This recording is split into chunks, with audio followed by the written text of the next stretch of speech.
What is up, my friends? How are we? It's another match day here on Anfield Agenda. The Reds travel down to Elland Road to take on Daniel Farke's Leeds United. And as you can see, the team news has just dropped. Mohamed Salah on the bench for the third Liverpool game in a row. Isak also on the bench today.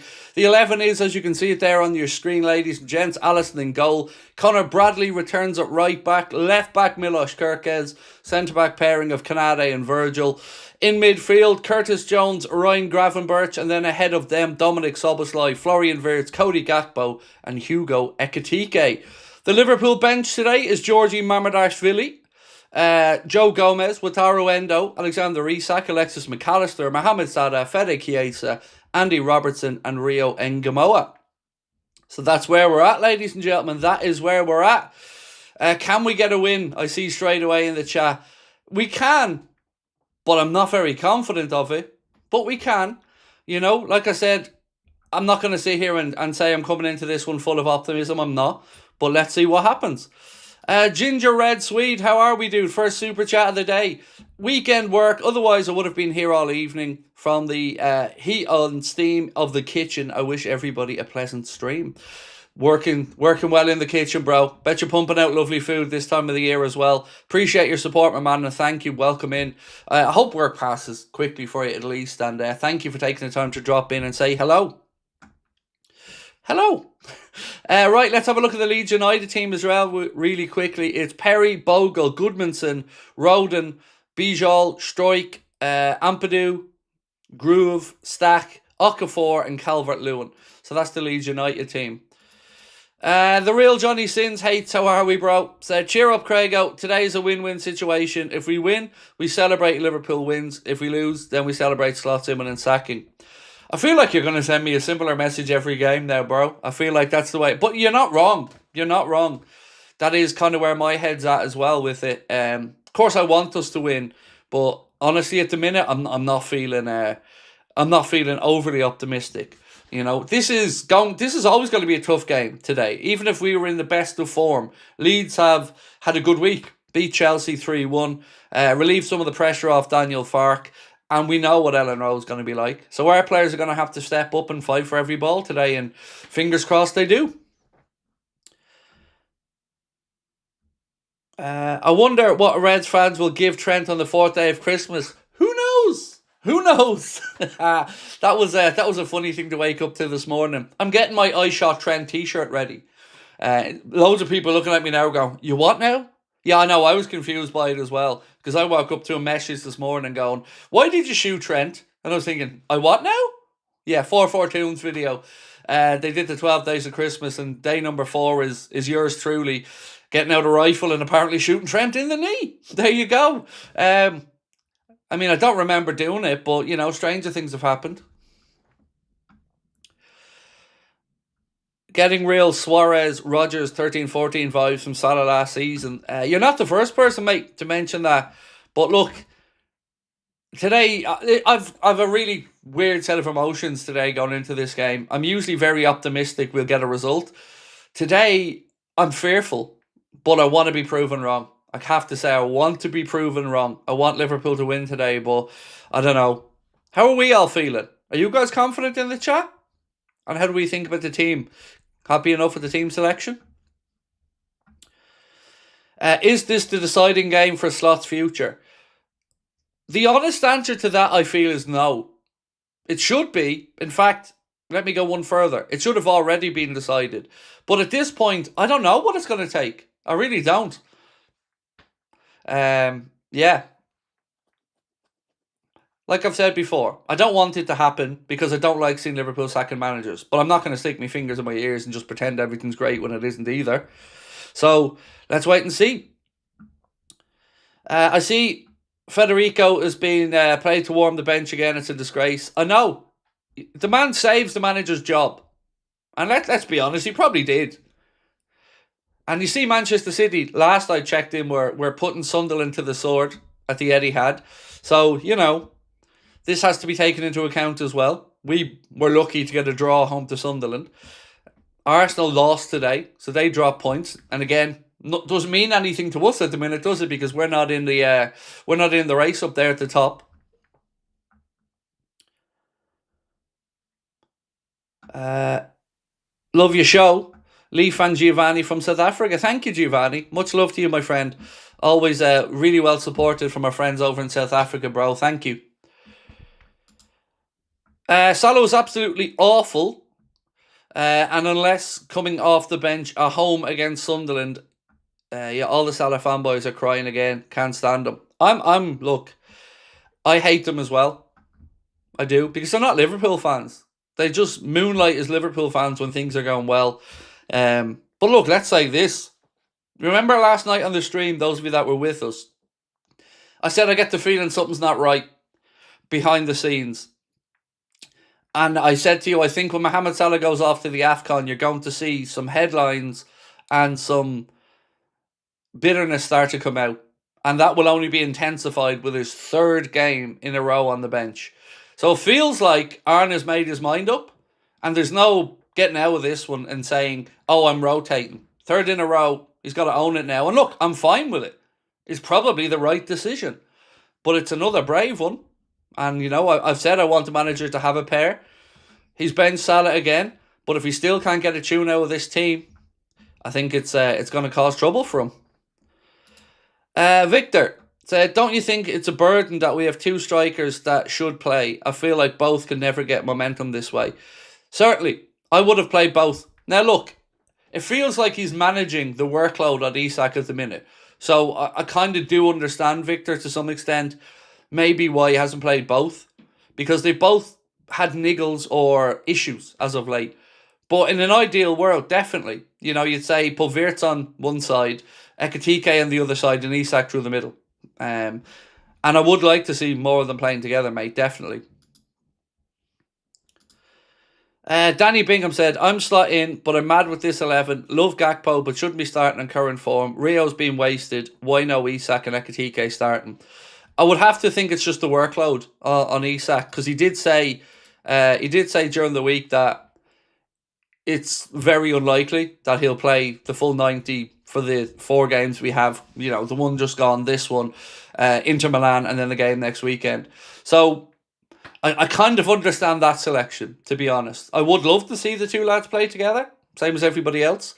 But on this one, Danny, so you're slot in, and I've no, that's on you, bro. You know, happy days and all. But what would it take, mate, for you to finally say you've seen enough? Yeah, because I can't for the life of me understand, other than blind faith or a crazy sense of optimism, why anybody would still be slot in with what we've seen. But again, I respect your position. I'm not trying to undermine you. I'm genuinely just curious. Just got out my YouTube wrapped up Banoffee Man the other day, and you were my #1 channel by far. Here's for another year. That means a lot. It really does. Oh, and speaking about that, Connor messaged me. I got to give somebody a bit of love here. Hang on. Izan, how are we, bro? Izan, watching, has watched 746 Anfield Agenda videos this year. Izan, you've no idea what that means to us, mate. Myself and Connor were genuinely taken aback by that. Top 0.3% of viewers, 746 videos, Izan. Absolute legend, my man. From all of us, thank you, bro. And all of you that have been supporting us. Thank you all so much. Blizzard, afternoon, Craig. Hope you and the family are well. Can't complain. Yeah, can't complain. We're healthy. We're looking forward to a day off tomorrow because I need the mental break. So looking forward to that. Not quite sure, Blizzard, what to expect today with the game, but you know, it's a Reds game, so I'm happy to be here with everyone. I was slot in until this lineup came out. Szoboszlai on the right purely to deny Chiesa an opportunity. Slot has an agenda on Chiesa and must be fired. So, genuinely, mate. So, Santino Scano. I'm a little bit confused, right? So, you said you were slot in, and then you said the 11, the manager something against Chiesa. Surely that hasn't just dawned on you now, though. You know what I mean? Like, it's been clear the manager has something against Chiesa for a year. So, you know, I had no expectation that he was going to start Chiesa today. Now, I agree with you that he should be, and I agree with you that the man should be getting more minutes. But I find it a bit mad that today is the day that suddenly you're Arna out because he's not playing Chiesa. He hasn't been playing him for ever. City steamroll Sunderland, and look at us. I know, dude, I know. But, do you know, what can I say? We know we've been horrendous. You know we've been horrendous. The manager knows we've been horrendous. But yet some of the people out there in football land are making excuses. I think excuses have dried up for me a long time ago.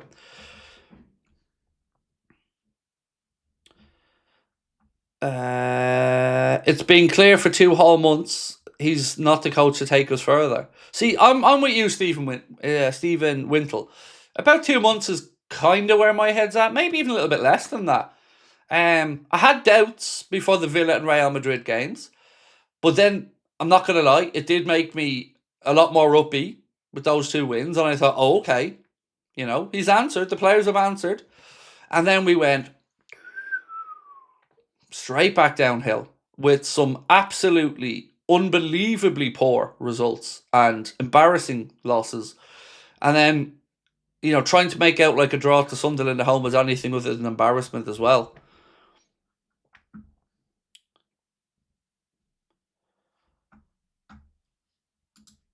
Ella, how are we, my friend? Said, would you say Wirtz has gotten better in the last couple of games? Love the content, by the way. Keep it up and take care. Thank you. I would say, yeah. Not just in the last couple of games, Ella. I think he's been getting gradually better as the season's gone on. Like everybody else that's new into the team, though, you hope the confidence continues to build. I know he didn't technically get his goal the other day, but for all intents and purposes, he did. And I hope he can kick on from it, because he's an incredibly good footballer. That's why I keep saying, this is why I'm so adamant it's the manager, because these players are too good to be playing this bad, consistently this bad. These guys didn't just become terrible overnight. It's something just doesn't feel right at Liverpool at the minute. But today, I'm going to say this clearly.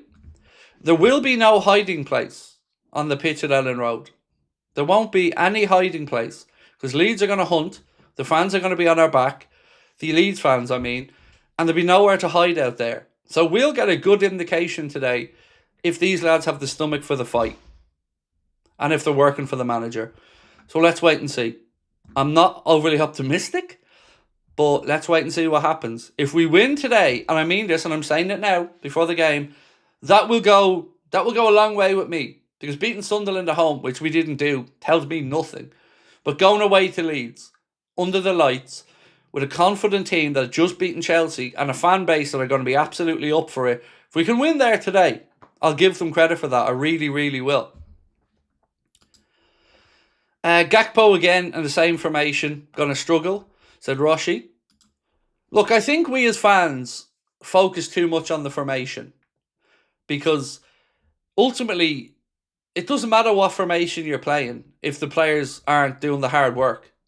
If the players aren't closing down. If the players aren't fighting for every ball. If the players aren't winning their duels. It doesn't matter what the system is. If the attitude isn't right, you could have the best players in the world out there with the most switched on manager, and it wouldn't make any difference. Mr. Bransfield, how are we? Hey Craig, just want to say thank you for the package. Sent you an email of gratitude. My pleasure. And look, as I said, I apologise it took me so long to send over the card to your dad. And again, happy birthday to your father. It means a lot to us to have your support. So yeah, absolutely my pleasure, man, sending it over. But again, I want to just apologise for how long it took me. It's been a bit of a crazy whirlwind time in our household over the last few months. Lots of stuff happening. But again, really appreciate it and thank you. I did see the email, my friend. Lovely photograph. Thank you. And love to you and your dad. Daniel Stevenson said, I'm glad to see Jones get a start. He'll fight. I said it in my preview. That's the midfield I said in my preview I wanted to see. Exactly as it is. Gravenberch, Jones, Soboslai as that trio. Or Gravenberch, Jones, Wirtz, whichever way you want to look at it. But that was the three that I wanted to see in there, so I can't have any complaints about that. It's interesting that Bradley's come straight back into the team. and hopefully he is fully fit, because I think that'll help out as well. Not really sure where I'm at with Canade starting, because if Bradley's in, that gives you an option to play Gomez. But I have to think at the back of my mind, he probably thinks that Bradley can only do 65 and that Gomez will be the guy to come on for him.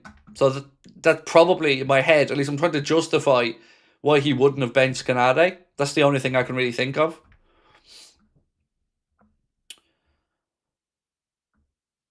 See, do you want to hear something really weird? So I finally looked at my Spotify Wrapped, and my daughter's boyfriend, also looked at theirs. And I have a younger listening age than my daughter and my daughter's boyfriend, who are 22 and 21.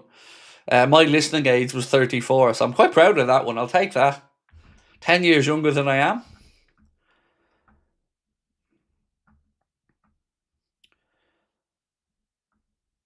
Benching Salah is not bad. It's the correct decision.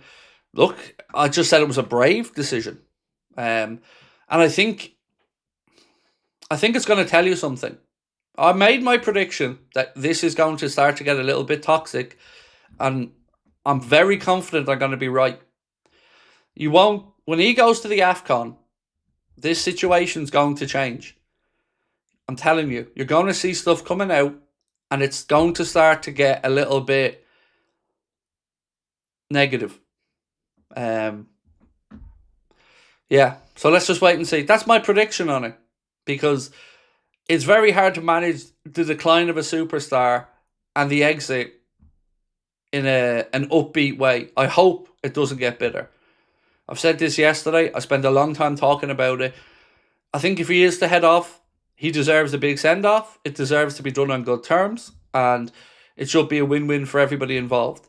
But I don't want it to get negative because he's been on the bench 3 games in a row. You know he ain't going to be happy with this. Hey Craig, hope you're okay, mate. Honest thoughts on how you feel today may play out. I feel the way Leeds play, they could tear us apart. You want my honest thoughts? I think we lose. 2 or 3-1.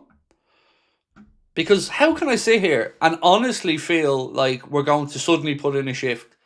Because today won't be a case of just being better. It's not a case of like a West Ham. Leeds are going to absolutely tear into us. And we've not seen the fight in these guys enough to think that they can stand up to that. So, unfortunately, my honest answer is I think we could lose today. But I hope to be so wrong. I hope from minute 1 we look at this and go, wow, okay, they're up for this. Because if we're up for it, we can win easily. But if we're as passive, as slow and as predictable as we've been recently, this is the type of game that will expose those flaws. And thank you, my friend, for your question and for your super chat. Yeah, but that's my honest answer. And like I said, you can probably count on one hand the times over the years where I've not felt like we can get a win or we're going to win. That's just realistically how I feel today.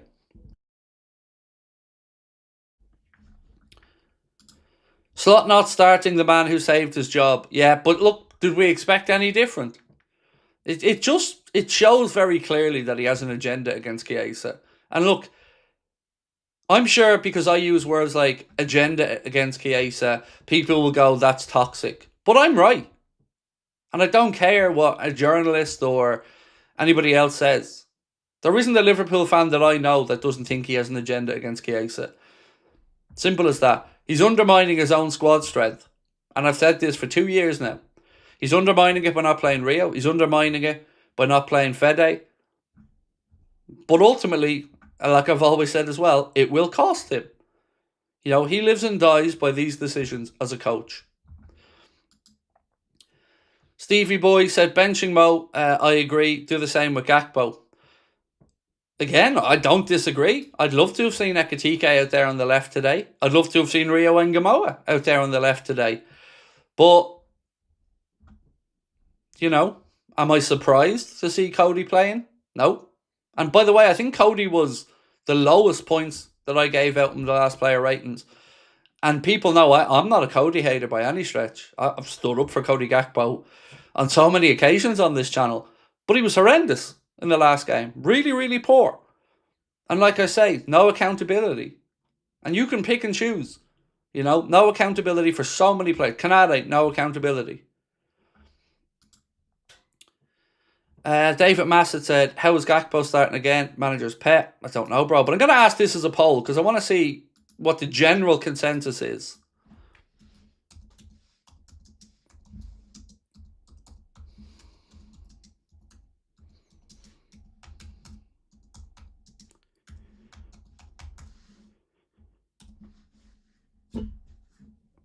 So here's the question.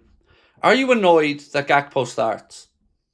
You know, and we'll revisit this in a bit. So are you annoyed that Gakpo starts? Because, you know, a fair few of you have mentioned it so far. Toira, how are we, my friend? Love you, Craig, in chat. Hurt so much. We should be up there challenging. Yeah, like normally, Toira, what will be happening now is we'd be talking about Arsenal losing and us having a chance to put pressure on. Normally, that's the way this would work for us, right? Arsenal lose to Villa, we'd be sitting here going, now we need to capitalise on this. Now we need to close that gap. But the gap's too big. The gap's just too big. And we aren't in that conversation. And that hurts. Because I felt nothing when I seen Arsenal lost today. Nothing. And normally I'd be fist pumping the air and pumped for this game. But I kind of just shrugged my shoulders and thought, well, that's kind of none of our concern at the minute. I don't know where we are now at this exact moment, but when I checked earlier on and looked at table moves as the results changed, we were back down to 12th. And right now there's still time for us to save this season if they make the brave call. If we win today, and I mean this sincerely, that will mean a lot to me. Because I don't expect this. Like, I expected us to beat Sunderland. It's disappointing we didn't do that at home, regardless of how good they've been. I expected us to beat West Ham because they're not very good. So this will actually mean something today if we can win at Elland Road. You know, I will give them their credit because it's not going to be an easy 90.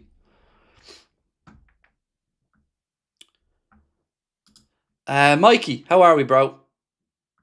Are you surprised Salah's third game dropped? I genuinely am, mate, yeah.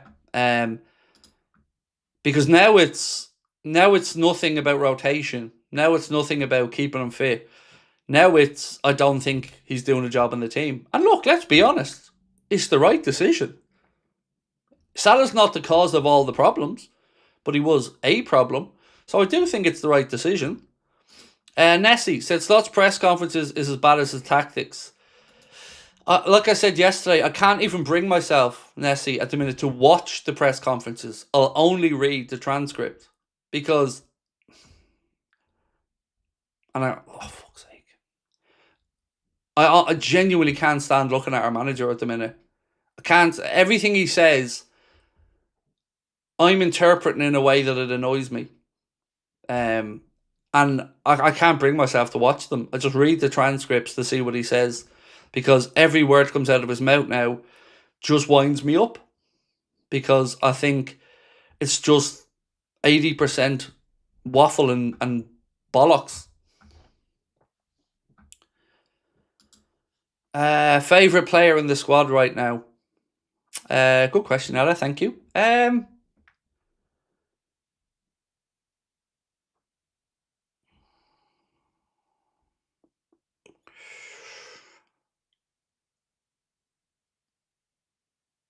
Maka or Isak?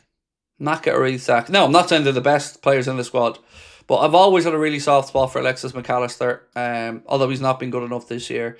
And I absolutely love Isak. From the second we were linked to bring him in. So probably those two. Throw Alisson in there as well. I'm a huge Ali fan. But yeah, probably be those two. Kalexali.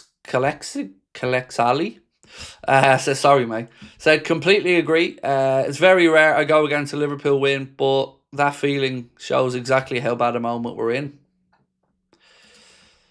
Yeah. You know, to take it a little bit further even, it's very rare that I'm not looking forward to a Liverpool game. Like, it's the highlight of my day or the week. Now it feels like you're coming in on edge immediately because you're not sure what's going to happen. You're not even sure if we're going to turn up and play with any intensity. So yeah, it's really tough sledding at the minute. But the real problem I have, mate, is I wonder what is rock bottom. Like, when have we hit the floor? That's the part I'm still trying to figure out. I always said NFC should have given Klopp gardening leave for 12 months, have a rest, then returned. Can you imagine what would have achieved with this squad? I remember we had some of these conversations, Adama, not maybe myself and yourself, but as a fan base, we had some of these conversations, and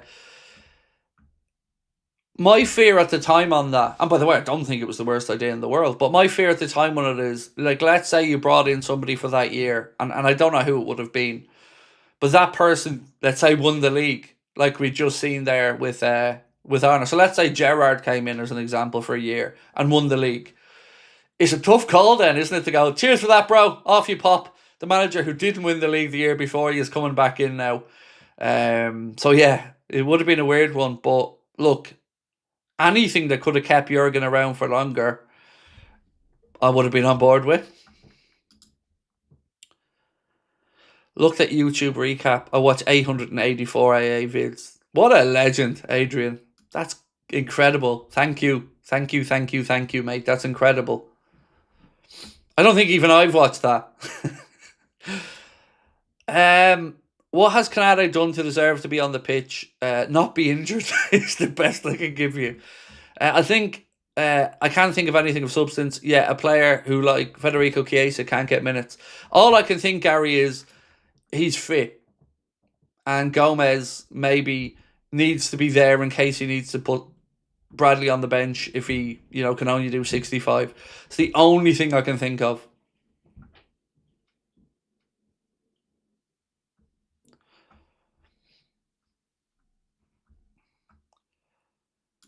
Soboslai needs a rest. Yeah, I can get where you're coming from with that. He certainly would be one of the players who's had quite a heavy workload. I would say Van Dijk as well. A lot of these guys like Van Dijk, Soboslai, like you've mentioned, certainly, and I mean a deserved rest, not a benching, a deserved rest because they played a lot of minutes. So I agree. Jonathan from Germany, how are we, bro? Said, good luck to Ireland against Czech Republic. I'll be supporting you guys. I love the journey you had in the group stages. Soboslai was left speechless. It was honestly a mad week for Irish football.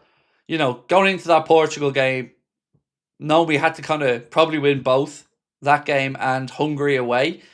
The optimism wasn't at a high level, but somehow, somebody was looking down, managed to do it. I'm not worried about the Czech Republic away too much. I actually think we'll get through that. But the draw yesterday, Mexico as the top seeded team if Ireland can qualify. It's not South Africa. It's not the worst group. It's certainly a group I think we could have a chance to get out of if we manage to qualify. But we've an away tie against Czechia, and then of course we'd have a home final of the playoffs if we manage to get through that. Dingo, Florida. How are we, dude? Bet you the weather's nicer over there than it is here at the minute. Tactics, formation, and personnel are secondary when the team is being outworked. We are being outrun. 80% of our games, intensity was our identity. Yep, so Connor sent me a few things today that are kind of showing up the press, and one of the images is, it's so disgustingly bad at the space we were leaving. It really shocked me. And you're right. I think Andy Robertson, Dingo, said something a few weeks ago, something along the lines of, you've got to earn the right to use the good players you have and the talent by matching the work rate and effort of your opponents. And we haven't been doing that enough, and nor have we been able to lean on the talent. So, yeah, if the attitude isn't right, you're not going to win many games of football in the Premier League. It's a very honest league where you have to work hard. It's not like some other leagues where you can see teams can coast through a game. You've got to be at it in the Premier League. The intensity of your opponents is always going to be high.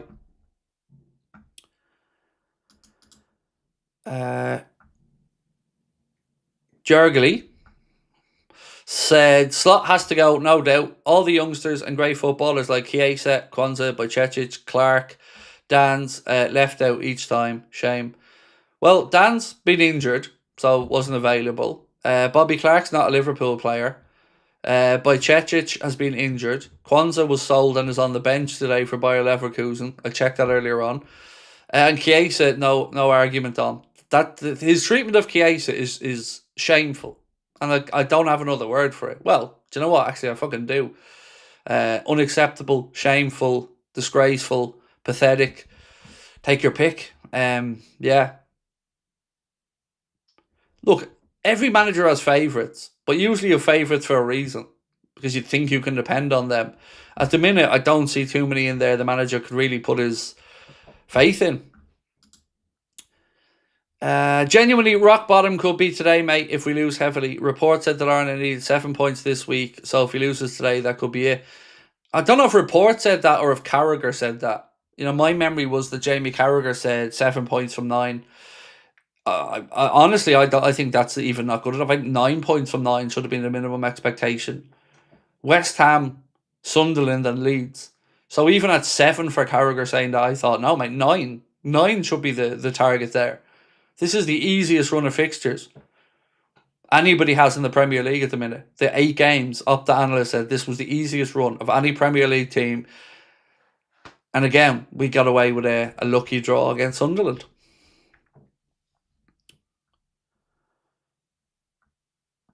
Wasn't there another Sky interview with Slot saying that the fans are still with him? I think there was. But I read out something to you guys yesterday, and I'll read it out again. Arne Slot on feeling support said this. First of all, my family is very, very, very supportive as always, no matter if we win or lose, but maybe more when we lose. And I think the same can be said about everybody in and around the football club, from the ownership to Michael Edwards to Richard Hughes to the press officers or whoever else. The staff members are very helpful, as they've always been, very, very positive, trying to do even more than they usually do to get results going. So I absolutely don't feel on my own. Of course, there are moments when it's difficult, and you sometimes can feel alone, but generally speaking, I feel so much support. Didn't mention the fans once. Whether accidentally or not a good look when you're talking about support. And those travelling cop in particular have been singing your fucking name. To not acknowledge that, again, that just tells me he doesn't have that connection. He doesn't get it. Wednesday was perfect chance for Mo to prove himself at home against Sunderland, and he was absolutely awful. Let's say how it is. Yeah, but he was off on the bench as well. It's not like, let's not blame it all on Mo, mate. You know, Mo hasn't been good enough, but to be fair, the manager's benched him 3 games in a row. So, you know, it ain't on Mo for the last, 2 and then whatever happens today. But he didn't do much when he came on either, to be fair. The problems for me are the manager. The players aren't playing well enough. There's no argument about that. But he seems unable to inspire them.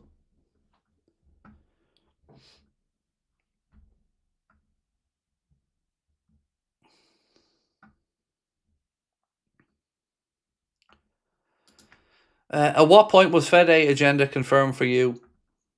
I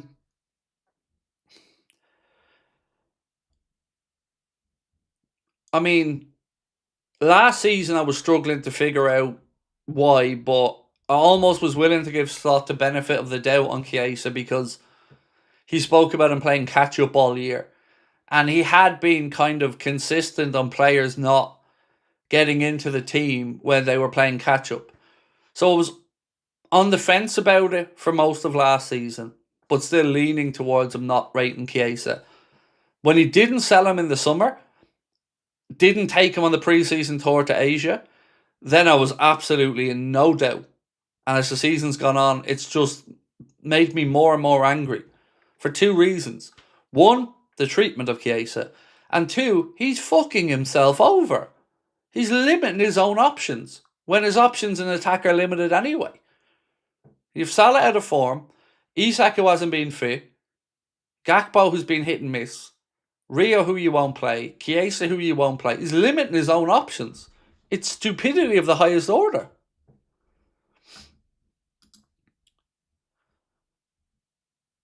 That guy just reminded me to check my YouTube recap. I was in the top 2% of Anfield Agenda viewers this year, 325 vids. That's incredible. Thank you all. Honestly, so many people have been showing us the YouTube Wrapped, and it really means so much to me, to Connor, and to everyone. The support you guys give our channel. It's truly, truly amazing. Thank you. Predictions, Craig. Oh, Eno. Oh, fuck.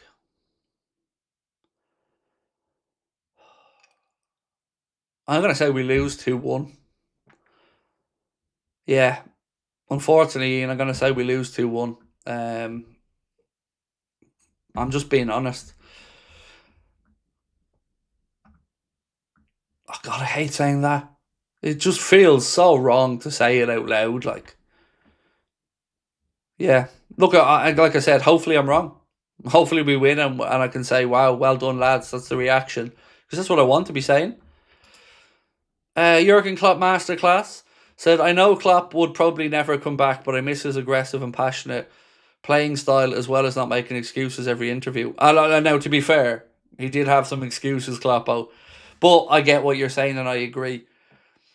What we're seeing on the pitch doesn't resonate with Liverpool fans.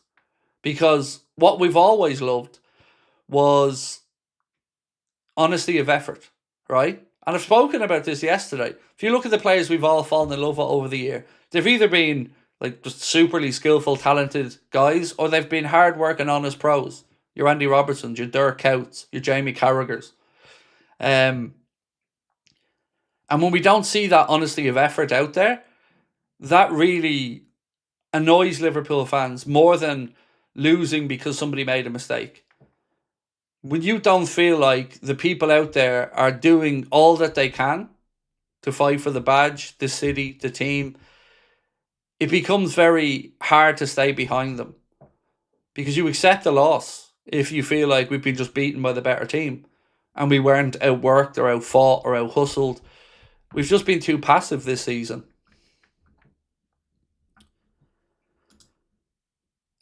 Forest, who hammered us at Anfield, have conceded 5 since. The amazing draw home to Sunderland getting hammered today. Get him out. I said something similar. There it is now, full-time. Manchester City 3, Sunderland 0. But yeah, I'm supposed to be happy with a draw. You know? We should have turned Sunderland over fairly handily. But we didn't. But we have excuses. You know, I wonder will the Sunderland manager come out now today and go, well, I have 14 new players, so obviously it's going to be inconsistent. Because we're getting it for 5. It's just excuses.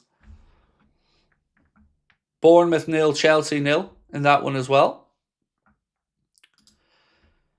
Craig, please tell me you saw Slot's comments today about needing Jacob Murphy in our team for Isak. Our manager admitted he scrolls Newcastle Twitter. I haven't been paying attention to him, like I said earlier on. I can't bring myself to watch his press conferences. I just read the transcripts.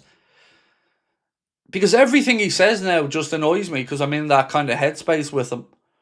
You know, like he could say, Jays, it's a nice crisp winter's day, and I'd be like, fuck you and your winter's day. Winter's day me arse. It's roasting out there, aren't it?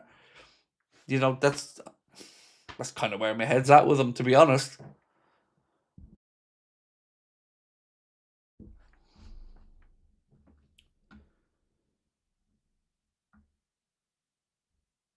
Has anybody heard the rumour about Leone making a quick recovery and starting training in January? I haven't, no. I haven't. But I hope it's true. So, slot on Isak. It's obvious and clear that we've not the profile of Jacob Murphy, for example, available at this moment in time. Here, lads. What? We don't have the profile of a Jacob Murphy. Are you having a fucking laugh? Oh my God. Oh, Jesus Christ.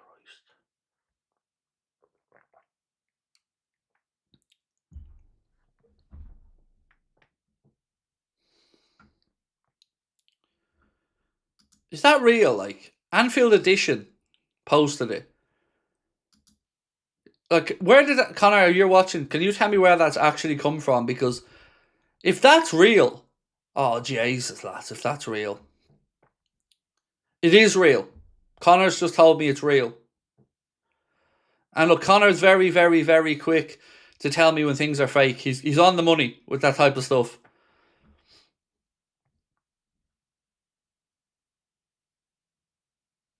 A very popular YouTuber said he heard somebody. Are you talking? Who is it? Goldbridge? I don't know. You can say his name, mate. It's all good. I don't know if we've anybody lined up or not. I wouldn't have a clue. Like I said, I don't have ins with the football club. You know, usually when I get information, it isn't anything directly from Liverpool. So I wouldn't know if Liverpool have anybody lined up or not. But Jesus, that's shocking.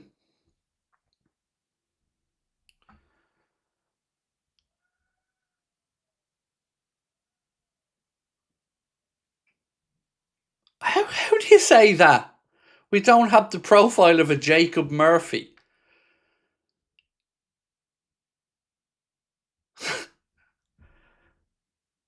Fucking Jacob. I don't want a Jacob Murphy, you clown. For fuck's sake.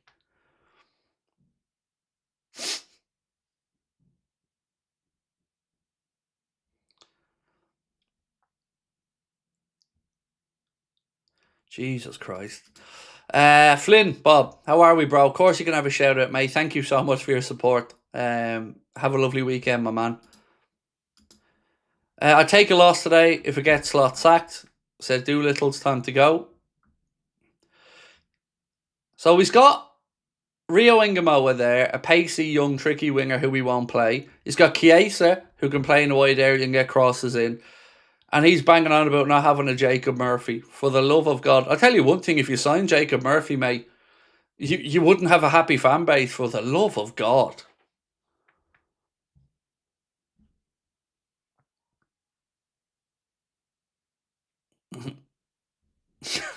Jacob fucking Murphy. Oh, lads, he's having his Roy Hodgson moments now. Jacob Murphy, fucking hell.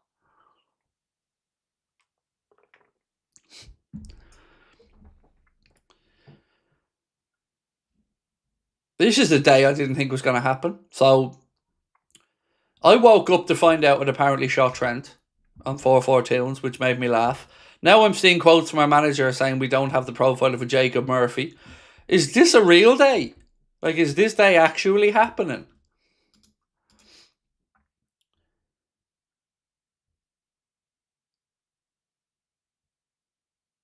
This is the full quote. The full quote. The main difference for Isak is that we're facing many different times a low block, and it's not that it never happened at Newcastle, but not as much, I think. I think this season, the league has changed. We see so many more low blocks than I saw last season. But I see this not only against us, I see this in many games. It makes it harder for him compared to his time at Newcastle. But I think it's also him adjusting to his teammates and his teammates adjusting to him. But it's obvious and clear that we've not got the profile of Jacob Murphy, for example, available at this moment in time.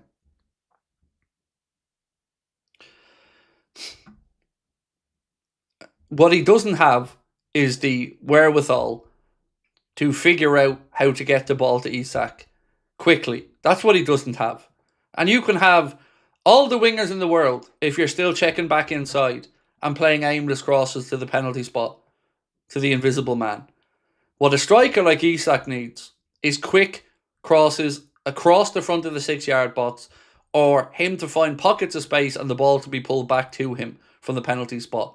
Not floating in crosses that centre-backs are only too happy to clear and head away all day. What Arna just continuously tells us is he doesn't know what to do against the low block. That it doesn't matter that he has 200, actually more than that he has, let me do my maths here, 350 million quid of 3 new attacking players. No, 320 million pound of 3 new attacking players, and he doesn't know how to get past the low block by signing Ekitike, Isak and Wirtz. And this man is talking about low blocks again being our kryptonite. You don't get to talk about that when you spend £320 million on 3 new players to attack, to unpick these locks. You find a fucking solution. Klopp was given every young player a chance. Now Slot destroys them. I can't watch games anymore. Craig, I love your channel. You are, as always, honest. Thank you, my friend. Appreciate you. Look, it's okay. Like, be honest. Say what needs to be said. You know? I'm never going to shy away from saying what I feel. You won't always agree with me. But I'll be honest about my views. At the minute, it's clueless. And most of you guys in the chat have your finger right on the pulse. Oh, here's another one who wants me to have a pop of them. Jake says, what shampoo do you use, Craig? Here's the insert whatever one your mother has in the shower answer, Jake. Crack on, mate. Yeah, just your mad joke. Let me just throw that in there to save time. Yeah. So hope that was worth the effort of typing it out, mate, because, you know, I'll be crying in the shower tonight as I use your mad shampoo. Right, let's go. 4 tunes and Trent explain. Have a look in the Anfield Agenda WhatsApp, it's in there, and you'll see what I mean. They did a 12 days of Christmas video, and on day number 4, I'm apparently sitting there with a rifle shooting Trent in the knee, which, you know, cool.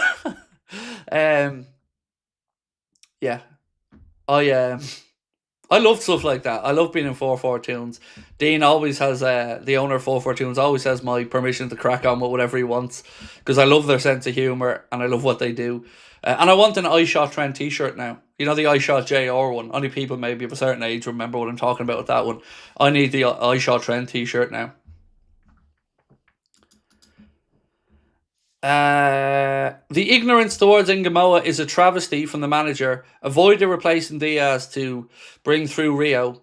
Rio, so where is he? He's not involved. Exactly.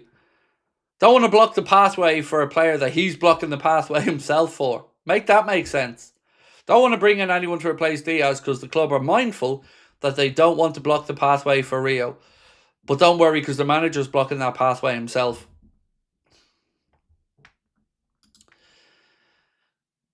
Jay said, why can't Chiesa be given the chance to make a positive impact from the start instead of 20 minutes to go? He's so blind. Cody out to the right. Gakpo. Look, you're not wrong. I don't have the answer, unfortunately. But you're not wrong. And I just hope he goes before Chiesa goes. So the next coach that comes in will actually give Fede a chance. Carl said, club I played non-league football for, Western-super-Mare in the 3rd round. Nice one, Carl. That's class. I love these stories of, you know, lower tiered clubs making it through to the big money games in the FA Cup. So congrats to them. Phil said, hey Craig, love my subscription. Does Slot go? You should be, Phil. And thank you, by the way, mate, for your membership. You should be, but I don't know, bro. I don't know. For me, the Forest game was the one. And speaking to a lot of Liverpool fans who attend games regularly, it feels like that was the shift in momentum and the shift in attitude from a lot of Liverpool fans. It feels like it does come back to that Forest game. Because that was definitely my... Yeah, there was no doubt in my mind anymore after the Forest game. That was the one for me that personally did it. Three-striped liverbird. I'm ready for a proper sacking. Nice. Look, none of us want the manager to be sacked. I mean, in theory, none of us ever take any pleasure of the idea of a manager not getting kept in his job. But I don't know what more they need to see. Like I said, for us, we're being told that it was expected that there was going to be 2-3 months of upheaval. That's bullshit. Look at Sunderland. 14 new players and are doing just fine. Newly promoted team, only 115 million spent in total on 14 new players and they're doing just fine. They're able to gel together. they're able to understand their roles. They're able to put a shift in because they're better coached. If these, all we get is excuses from people that are very quick to write and talk about the standards and what this football club is about until it comes time for them to grow a backbone and actually hold the club to account. Then all of these same journalists are missing in action when it comes time to standing up and being honest. As you can tell, I have a real gripe against some journalists because I don't think they're actual journalists. I think they're just wannabe club PR team people. You know, there are journalists who call it out and, you know, they're doing fine work. But the ones that just want a relationship with the club don't do a job. They don't do their readership any justice. They're just cheerleaders. And it's pathetic. He's literally made us look like complete mugs to the entire Premier League with that statement. That genuinely boiled my blood reading that.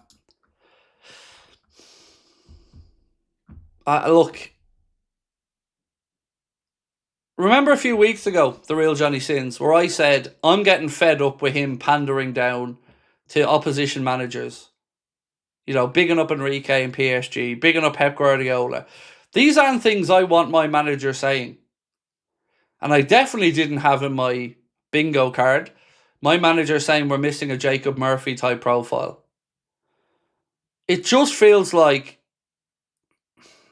I don't know, he's too nice. That's probably it. He's too nice because that shit does my head in. You can praise Pep Guardiola and Luis Enrique all you want after we play them. But in the build-up to games, saying he enjoys watching Pep games, and fuck you. How about that? You enjoy watching the cheating bastards with 115 charges against them. I'm supposed to sit here and see you fawning all over our manager, like, fuck off.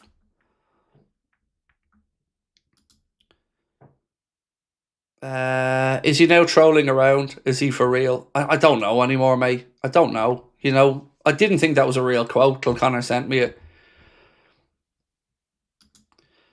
If Bradley can start, why isn't Gomez at centre-back? If Bradley can only do 65 minutes, surely we could play Calvin Ramsey. Yeah, it's a good point, Martin. I was just trying to explain the only way I could, you know, come to any conclusion as to why Canade kept his place. But your point makes plenty of sense as well. And you could equally argue that at 65, if you needed to, you could throw somebody else into right back. You could bring Macca on and stick Jones back to right back. So, yeah, fair point, mate. Would you take Slot off the Cop banner? No, not for me to say. And he's won a league.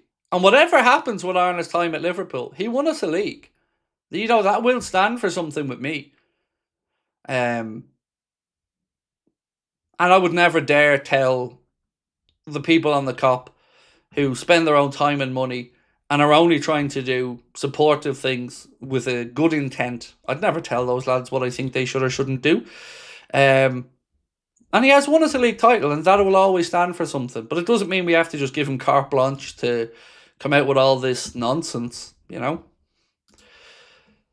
Slot seems good at the inner team politics.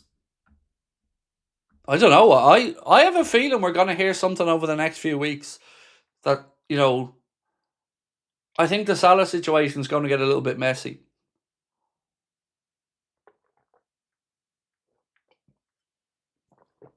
And I've been predicting this for a while. Let's see how it goes, though.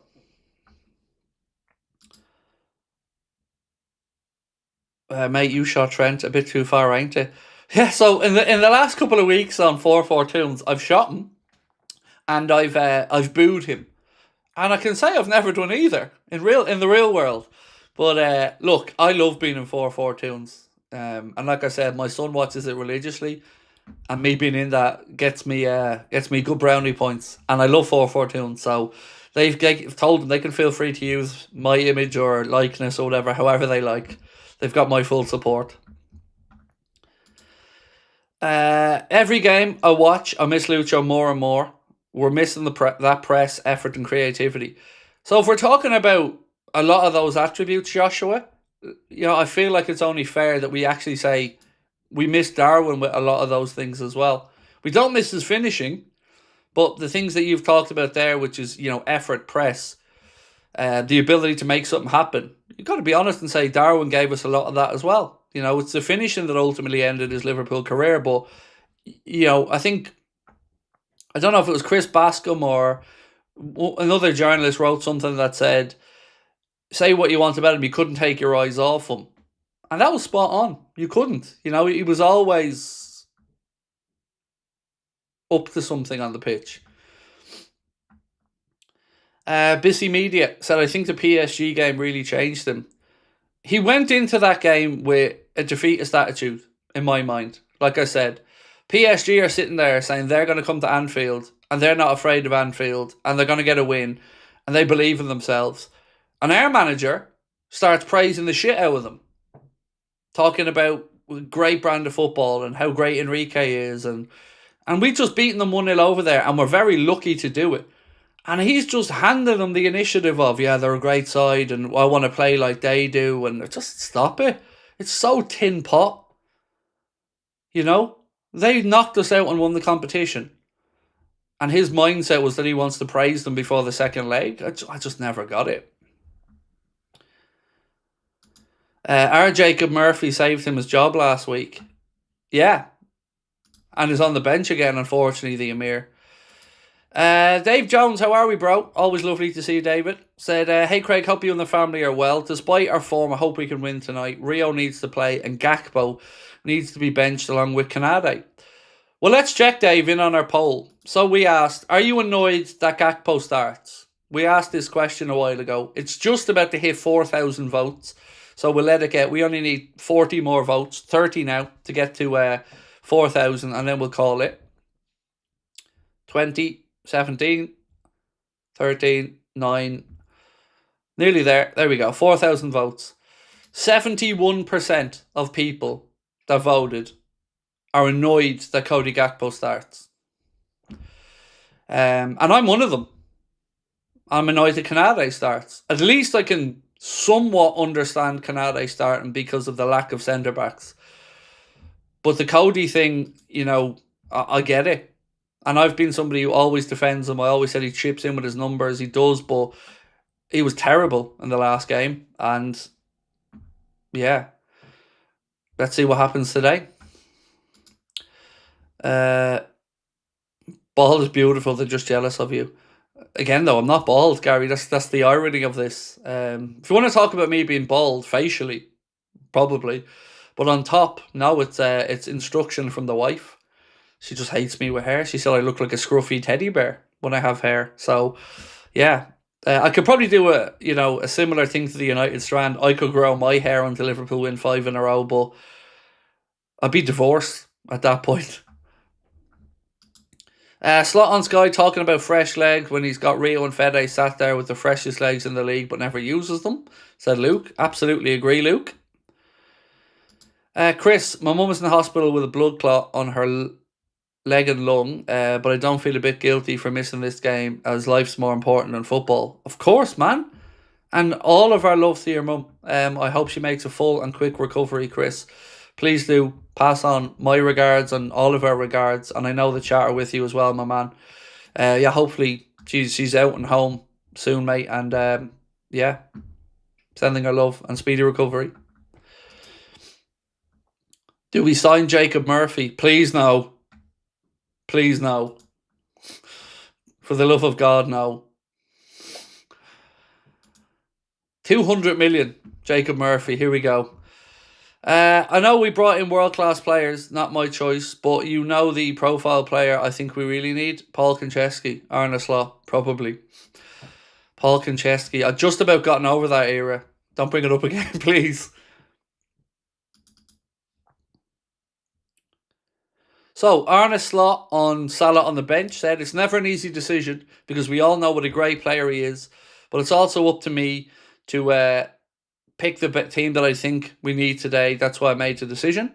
Arne on if Dominic Szoboszlai provides more defensive stability on the right. It's not only about us, it's also about the team we face. Well, that's why he asked about defensive stability. Fucking genius.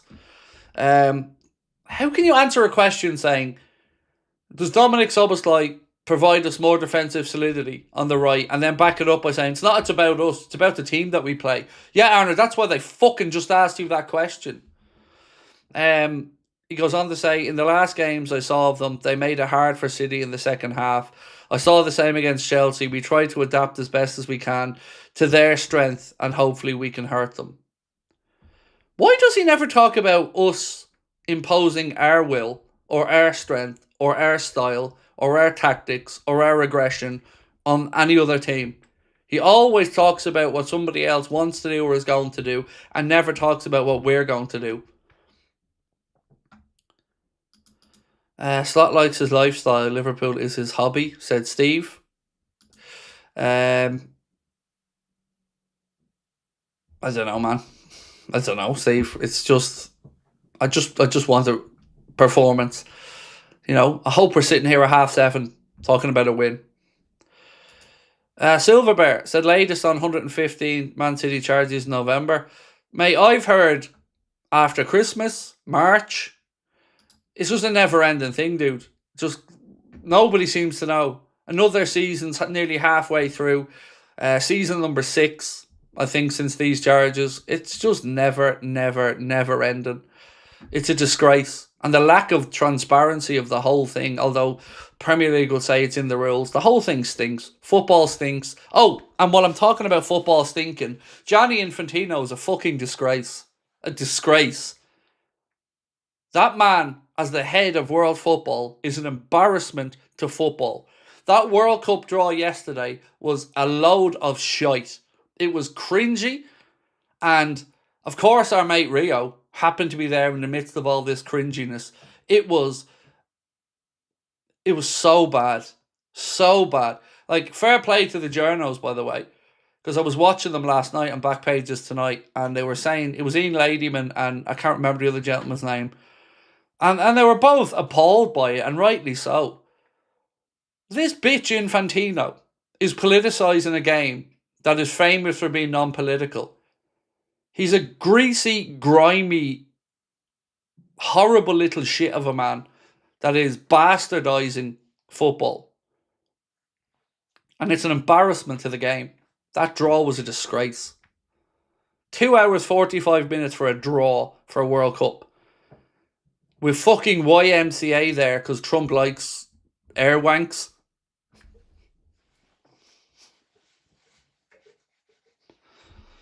It was pathetic. Pathetic. And coming up with a bullshit award. Inventing an award to make football more political. Are you having a laugh? Football should have no politics in it. Now, you're bought and owned by Saudi, Aramco sponsoring the World Cup. You're pandering to a president of a country, again, by the way, because he did it with Macron. He did it with Putin. And now he's over there giving Trump his favourite gay anthem and handing him an award. I mean, for the love of fucking God. And this is nothing against the good people of America. They'll put on a great World Cup, I've no doubt about that. The Americans know how to put on a show. No problem. You know, they'll host it magnificently, as will Mexico and Canada. This is just about Infantino and the state of that draw. He's an embarrassment to the sport.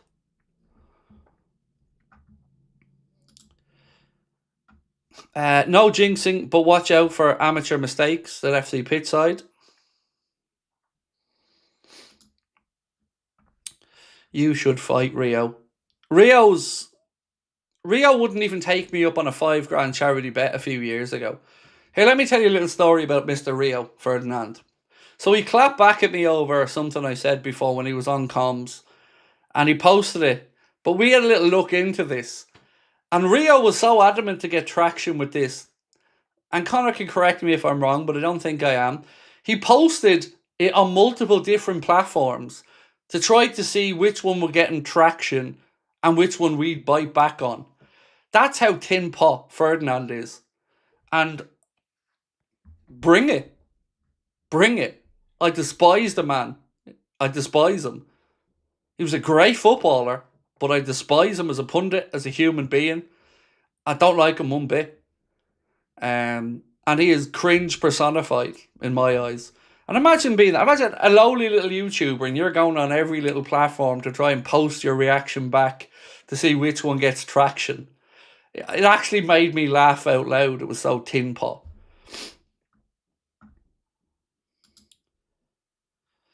I hate talking about this, but imagine the football we'd see if a manager like De Zerbi or Iriola style of football is suited to the club and the players absolutely. But here's the thing, right? What happened to the manager coming in that was supposed to be a carbon copy or very close to Jurgen? Stylistically, I mean, not as a human being. What happened to that? Um, yeah, what happened to that? Where's that gone? Because we look so far removed from that team with that identity.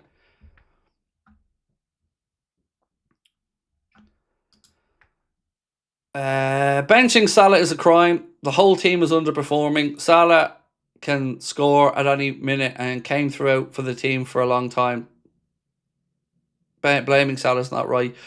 So again, who blamed Salah? I haven't.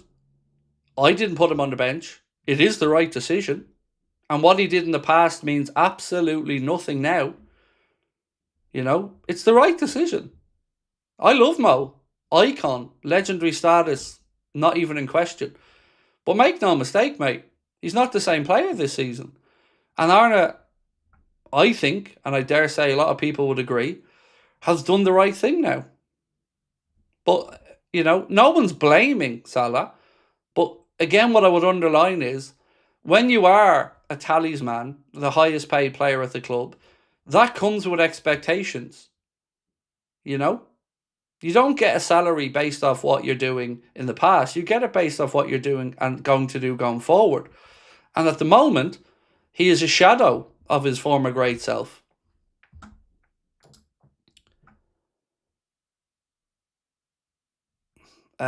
Surely he gets sacked if we lose. I don't know what to expect in that regard. Like, I really couldn't sit here and say to you, I know what it would take one way or the other. I really don't. I thought the Forest game should have been the one he got sacked for personally, but sorry, I'm just check my clock. Yeah, cool.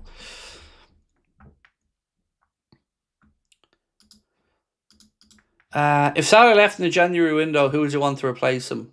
Ideally, Olise, but you're not going to get Olise in January. So Semenyo would be a very good alternative.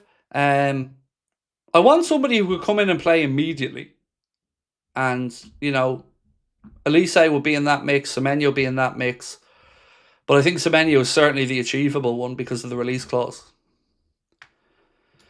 Who replaces Slot? He must go. No more chances. I don't know, mate. Hand on heart, I'd have to sit down and spend a good day looking through bits and pieces, available candidates, potentially available candidates, stylistically suitable ones. Sebastian Onus is a name to keep an eye on. I'll put that one out there. Keep an eye on that name anyway. Obviously, Andoni Iraola is one, but it's difficult because these type of managers are again taking that step up to a different level than they've ever worked at, with higher scrutiny, bigger expectation, and it's hard to know who'll sink or swim in that regard. What you could say with Iriola is everywhere I've seen him, Rayo Vallecano and now Bournemouth, he's massively improved those teams. Adrian said, no politics in the game, no taking the knee, no pride armbands, no pandering to politicians. No political stuff in football. I agree. I don't think, personally, I'm no issues against the pride armbands or taking a knee because I don't view them as political statements. I view them as football showing a stance against hate, and that I'm always for, whether it is inclusivity, which covers both of the two things we've mentioned there, taking the knee and the pride armbands. So I'm all for inclusivity in sport. So those ones I personally wouldn't have any issue with. But the politician stuff and all that, I find that greasy as hell.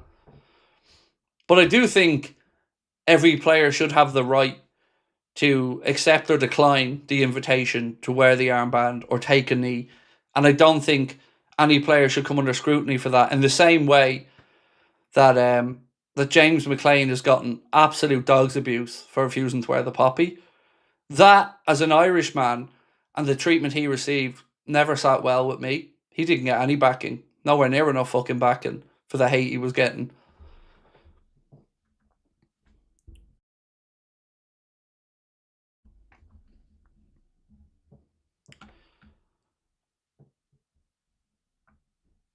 Taking the knee is 100% political. Standing up to racism is political.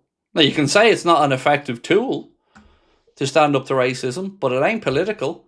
It's political in America because Trump made it political, but it's not political in the sense of what we're doing in the Premier League. I don't see that as a politicised issue, personally. But like I said, nothing divisive like that should be brought into the game. The game is there to unify people and bring people together. Right, folks, let's go through the 11s again really quickly before we get underway. Start off with the home side. It's Perry, Bogle, Rodon, Bijol, Struijk, Goodmanson. Then it's Groove, Ampadu and Stack with Calvert-Lewin and Okafor. For Liverpool, Alisson in goal, Bradley at right back, Milos Kerkez at left back, Virgil van Dijk and Ibrahim Konate, your centre backs, Ryan Gravenberch and Curtis Jones, the two deeper lying midfields, with Cody Gakpo, Dominic Szoboszlai and Florian Wirtz tucked in behind Hugo Ekitike. Ryan Sherwood said, if Salah was sold in January, would we not then need two wide forwards? Are we short currently with Salah due to slot not using? Yeah, no, it's a good point, Ryan. It's a good point. But I would say even one forward that could come in and do a job would help us. But you are right, mate. It's a very fair point on looking for two, because we need one right now. Black Lives Matter and the knee was political. I think it was in England, or excuse me, in America. I don't think it was over here. But like I said, everyone's opinion should be respected on it, and I certainly respect yours and other people's. So yeah, look, like I said, I respect everybody's views. Mine would be that I don't think they were political. I think they can be politicised. I certainly agree with. But look, either way, I want sport to be an inclusive thing.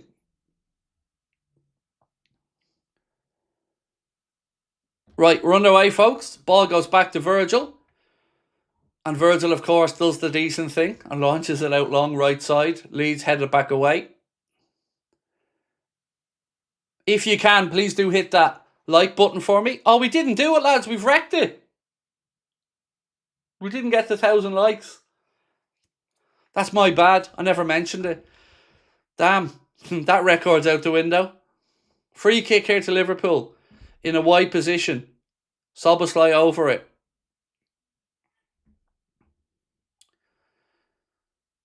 Let's see if we can do something here early doors. Leeds holding the line right across their 18-yard box. Here comes the ball in from Dom. Again, it doesn't beat the first man. How many times, like, just doesn't beat the first man. Here's Ekitike now, wide left.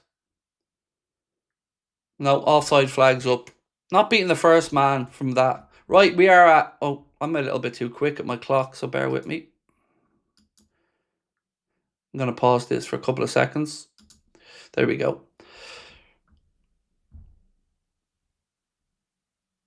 I'll sync at 1 minute 30. Sorry, my clock was just a little bit ahead. Now it's a little bit behind, is it? No, it's grand. Yeah. Right, so I am coming up to 1 minute 30 now. Leeds go along with the free. Konate heads it away. Oh, Leeds chance. Drags it wide.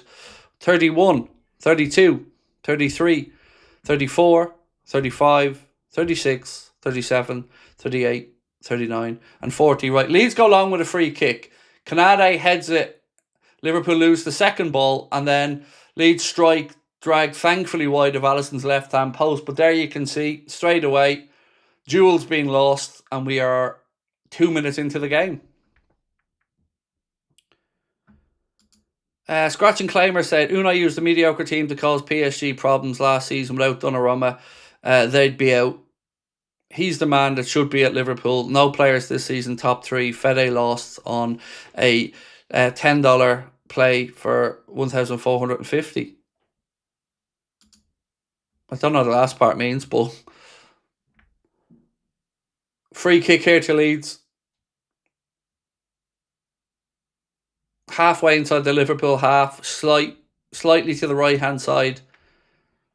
Liverpool holding a line just ahead of the penalty spot. Cross comes in from Leeds. Well done, Virgil wins the first ball. Strike! Another one over our crossbar, thankfully.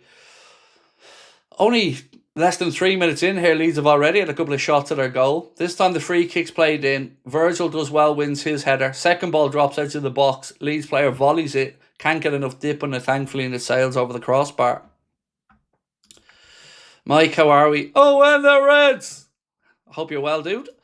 White Hammer said, just finished latest podcast. It's amazing listen. Fair play to you. Hope it continues. Big fan of Chris and his views. I'm glad we're back together. Y'all are back together. Thank you, man. I really enjoy the podcast as well. We've another one booked in for Monday. So I'm glad you're enjoying them. And if you guys aren't aware, we do have a podcast that's both on YouTube and it's up on Spotify as well.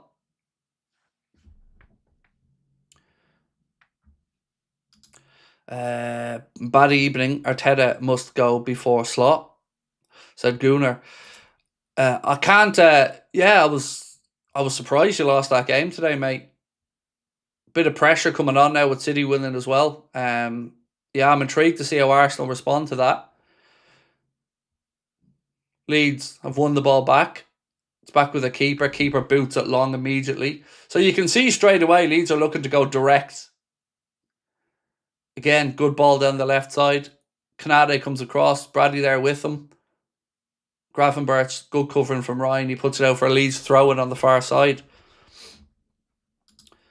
John said, I'm hoping, but not convinced, that Arne Slot has at least changed tactics. It is slowly, does it all over again. I'm definitely out. If it is slow and does it all over again, I'm definitely Arne Slot out.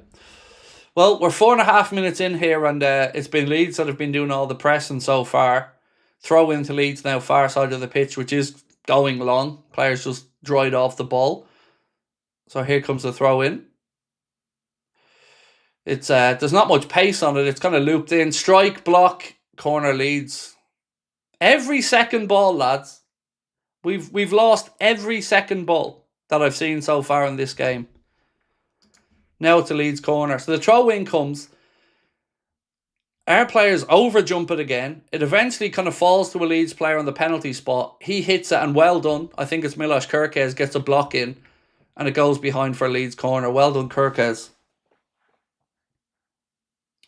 Right, here comes the corner. It's low to the near post. Diving header away from Kerkez. Some Leeds appeals there for a penalty, but I have no idea.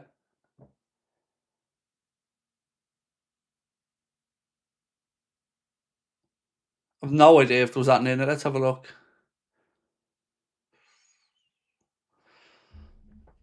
Does he head that onto his hand? Or is his hand onto his head? Anyway, nothing given. We're back on the play. Liverpool with the throw in. Soboslai goes back to Alisson. Alisson out to Virgil now, left side. I think it was head to hand, which is why he got away with it.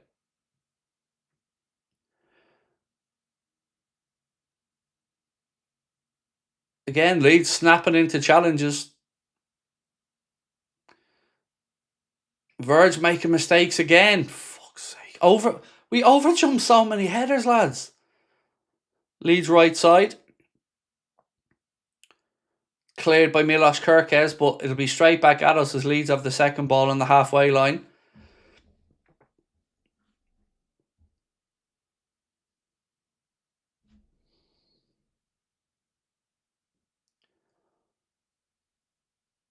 Again, Leeds just real high intensity here. Liverpool have played out. Decent build-up here. Jones released up. He gets a free kick, but that's one example of Curtis Jones that frustrates a lot of Liverpool fans. He just doesn't release the ball quick enough. We take the free kick quickly, though. It's Kerkez. He lines up a strike, and again, it flies over the crossbar.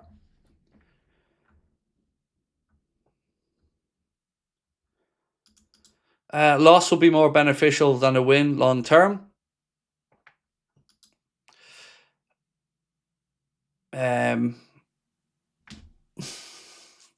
I can't bring myself to want the loss, though. I just can't, mate. I get where you're coming from, but I can't. Would you ever sell a percentage of your channel or brand? Yes.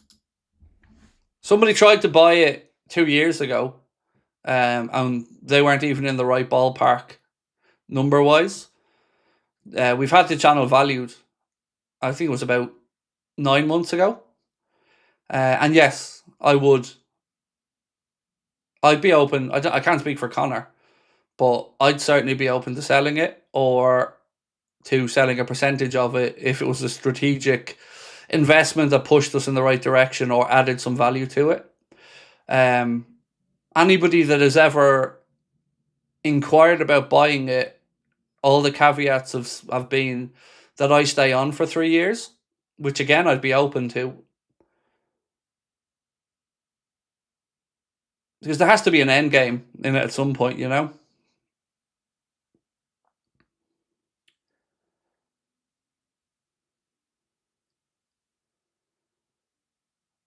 And honestly, if I ever did, I'd just go back into doing some other content anyway eventually. Because I do have plans outside of Liverpool that I've always wanted to try to do, but you know, let's wait and see. If somebody puts the right money on the table, I think most things in life are for sale for the right number. Soboslai, Jones, Wirtz,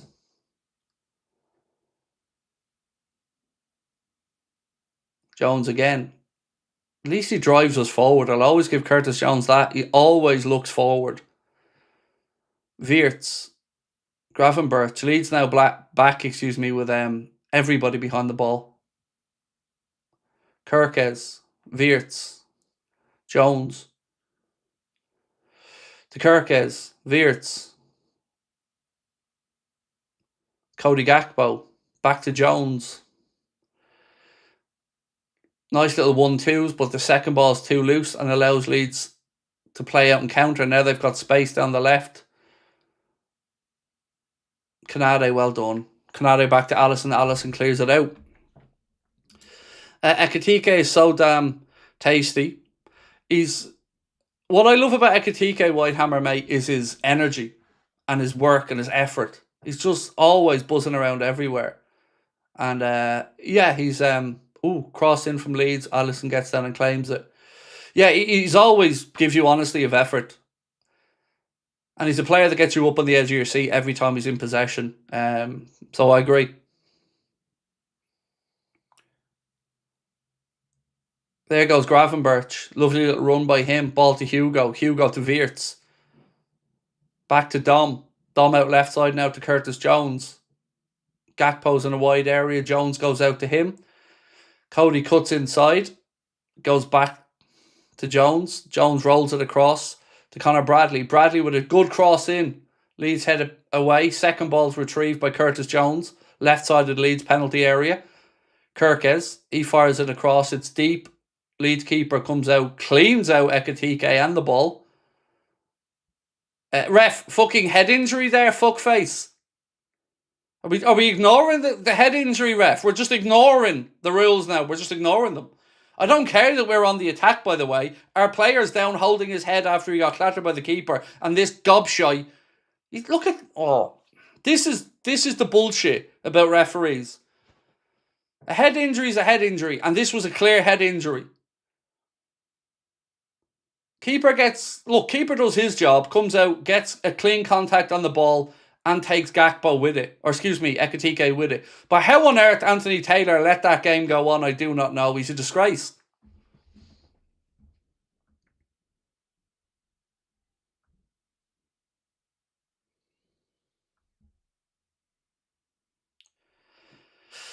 Why does there have to be an end game? In what sense for the channel? Well, because like any other business that you build up, you always have to think of the day where you can't do it anymore. And I don't know how many years I have left that I can do this. So, yeah, there always has to be an end game. Like I've said, the end game could be me passing on to another presenter. The end game could be us selling and sailing off into the sunset. The end game could be some hybrid model of the two. I have a lot of other stuff I want to do in this space, which I don't want to say out loud because I don't want to give away any ideas. But yeah, there's things that I'd like to do in my country within the space I'm in to help other people.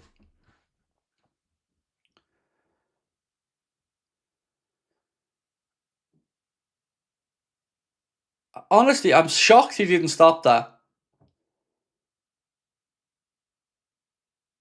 And I'm saying it, and we're on the attack, so I should be, saying fair play. But no, we should have stopped it.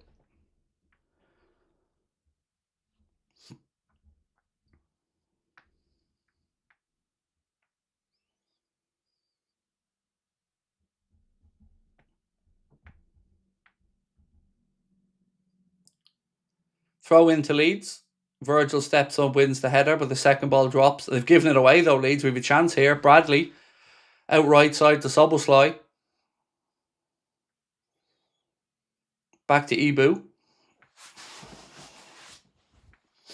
By the way, folks, if you can, please do hit that subscribe button for me. As you can see, we're closing in towards 363,000 subscribers. Your help is greatly appreciated.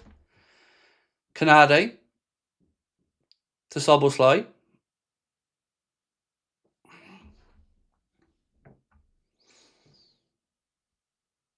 Ball played forward, Leeds defend it. Well in, Curtis Jones to Gakpo. Strike, blocked. Well done, Curtis Jones, though. Really good hustle there to win the ball back and bite into a challenge in midfield. Gakpo shot, though, straight at the defender. Do you have any other business ideas that aren't online? Absolutely. Yeah.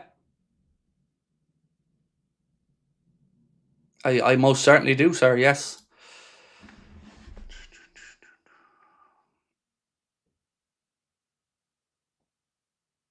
I spotted a gap in the market on something about 2 years ago, but I haven't had the time nor the resources to really try to capitalise on it.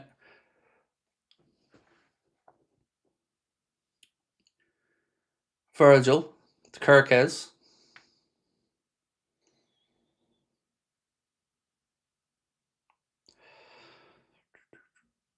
We're just about to sign an agreement to bring a game to you guys that will make match days more fun and interesting, and will allow you to win a few quid. Jones strike. Oh, he's hit the bar. Unlucky, Curtis. Oh, unlucky. That was a good strike.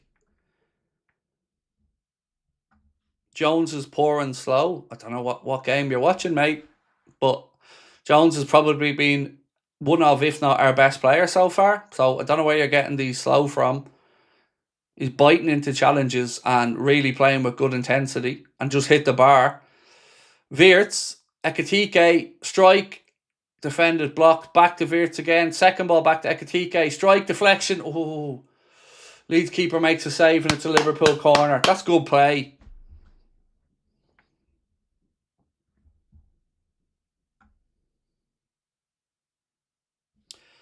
Craig, my whole family's watching and my dad absolutely loves your content. That's so kind. Say hi to dad for me. Appreciate that support, mate.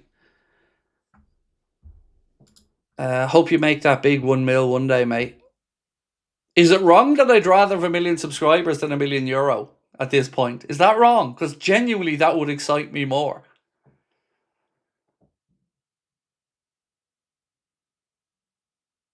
I remember a few years ago, a good few years ago now, my wife showed me a video of Lad Baby when he got a silver play button. And it arrived ran over by a delivery truck or something. And I remember at the time thinking, wow, a YouTube silver play button. And I didn't even dare dream that we'd get one of them one day. So to be here now and heading towards like 360 something thousand, it all just feels surreal, lads. Just doesn't feel like it's really happened. Virgil to Jones. Out to Milos Kerkez. We've kind of wrestled back into this game now. Leeds started very quickly, but I do feel like we're starting to respond now. We've got through that first 15 minutes where you don't want to give Leeds anything easy and you don't want to give that Elland Road crowd any encouragement. And now we're starting to play the game a little bit more on our terms. Szoboszlai. Out to Connor Bradley. Ibu. Ryan. Switch across to Cody Gakpo. Cody brings it down. Cuts inside. Fires in another one of those crosses that goes behind for a goal kick. I wish once, just fucking once, Cody go on the outside, mate. Just once.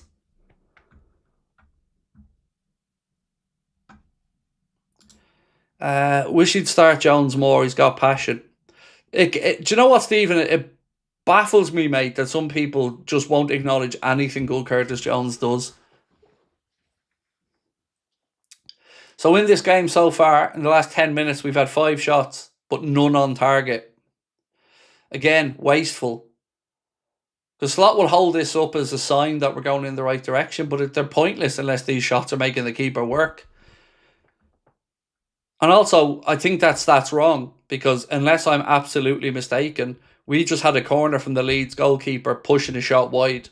How that isn't a shot on target, I don't know. Leeds try a cross. It goes off Ryan Gravenberch. Throw in, far side of the pitch near the corner flag.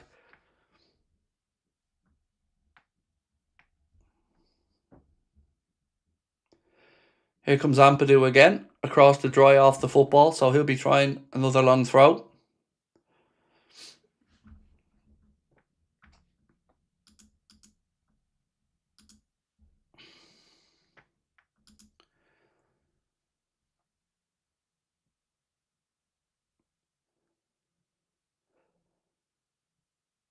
Here comes the throw in. It's long. It's flicked on by Leeds. Second ball out. Cleared eventually by Liverpool. Here we go. Chance of a counter. Come on, boys. Ekitike. Where's the support? Oh, that's got to be a yellow. Good ball by Ekitike. Gakpo's charging through and he's brought down. Liverpool free kick. Can't really have any complaints about that if you're Leeds. 20 minutes now on the clock. Still scoreless at Elland Road. Good counter-attack this. Ekitike plays it into Gakpo. He gets there ahead of the defender. Gets the touch and then the defender brings him down. Free kick Liverpool. And yellow card for Bogle.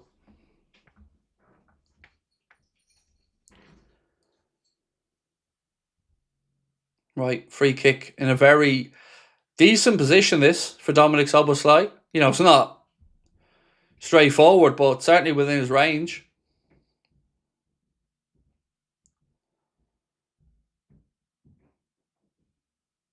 Leeds goalkeeper setting a 3-man wall here. It's probably about 25 yards out. Very, very right-hand side of the box from Leeds side, left side from our side. Szoboszlai over it.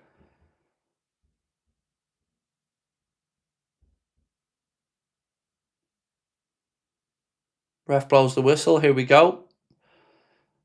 Szoboszlai. Oh, can't quite get the dip on it. Never really going to trouble the goalkeeper, that one. Gets it up and down over the wall, but can't get enough of it. Enough dip on it. And it's about 2 yards over the crossbar.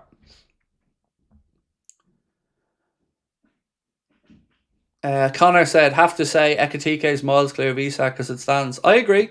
I would agree with that, Connor. But I still would love to see both of them on the pitch together. See if they can't forge that relationship or that understanding between them.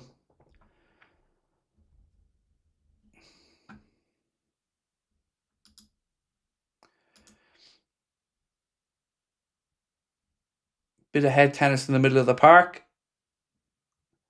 Second ball breaks. Leeds knock it forward. Virgil heads it up in the air. Oh, my God almighty. We're making a mess of the defending again. Jesus. We just about get away with that, but that was messy defending again. Well done, Hugo. Throw in Liverpool down with the corner flag. Look at that from Van Dijk. The state of that again. Why are we so bad at heading the ball, lads? Van Dijk heads that towards our own penalty box. Jesus Christ. Well done, Conor Bradley. Good work down the right. As cross is blocked. Leeds clear. It'll be another Liverpool throw-in. If we win the game, where do we go in the league? Love the channel. Keep it up, mate. I'm not actually sure of the league table at the minute. Let me have a quick look for you.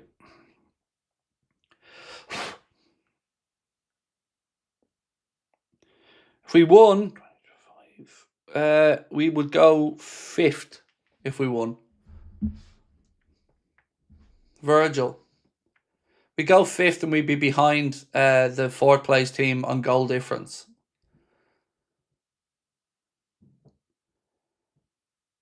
Gravenberch. And thank you, by the way, Tom, for the kind words about the channel, mate. Appreciate you.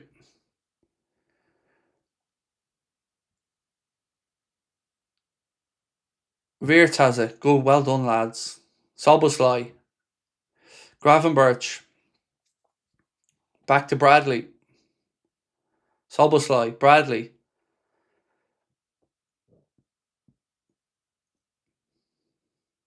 Wirtz. Again, we're overplaying this a little bit. We're overplaying it at times. It's good. They're moving the ball quicker, but we're still overplaying it in and around the penalty area, and we're not getting our head up and looking to see where our striker is.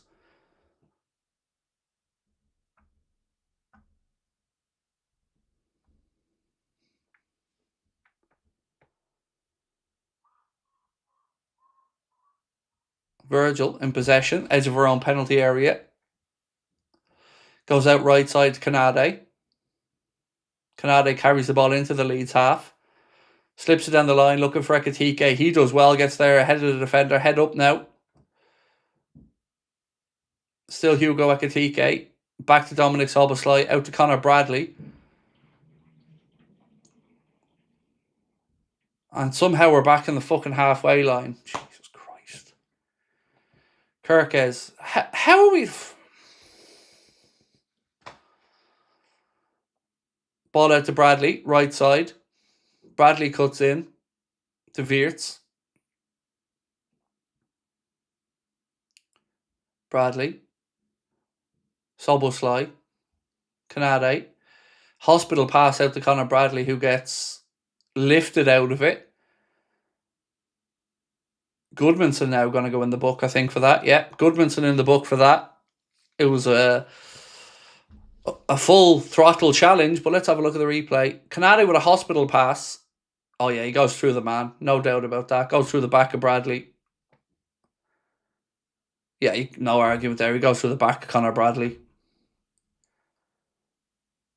Yeah, absolute stonewall yellow.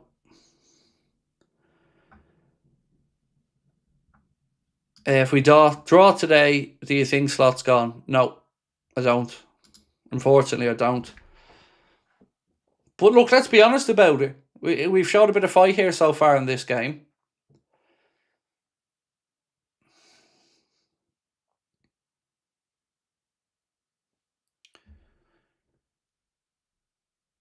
Soboslai with the signal. Here comes the delivery. Great ball. Oh, Virgil should have scored. Virgil has a free header, 7 yards out, and he puts it over the bar. Great delivery from Dominic Soboslai. Captain knows. Virgil knows. He's disappointed. He knows he should have scored that. It's a great ball in. Yeah, he should be scoring it. Should be 1-0. Great delivery. Virgil does well to get there ahead of his man, but doesn't test the keeper. Am I naive to get hope whenever Arsenal loses? Think it is fair, but still have a great evening. I don't think we have any right to even look that far up the table yet, mate. We just have to try to take care of our own business for the minute and see where we land. in 5 games' time, and if we're anywhere within striking distance, fair enough. But right now, I don't think Arsenal should be in our consideration.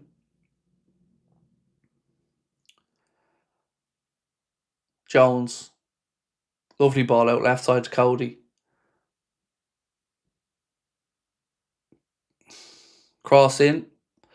Again, it's that check back that cost them. Check back cost them time. Fuck's sake. And now we give away a stupid free kick.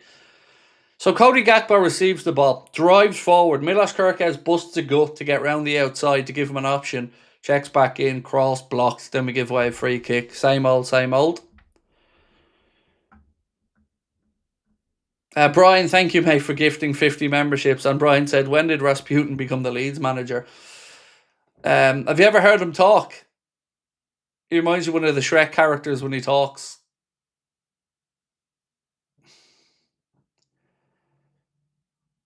And thank you again, Brian. Appreciate you, sir. Right, we've 112 subscribers to go, folks, till we get to 363,000. So if you haven't subscribed, please do. It's still scoreless at Elland Road as we approach the half-hour mark.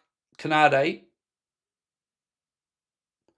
He's fouled by Calvert-Lewin. Free kick, Liverpool.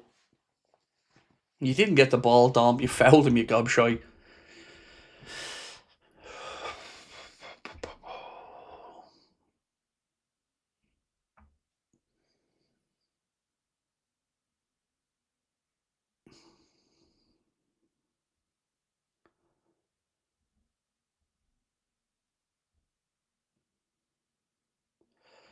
Soboslai. Again, Canade. You can certainly see how advanced Bradley is in this game. Always high, always holding a width. Canade loses out there to Calvert-Lewin again. Leeds throw in, far side.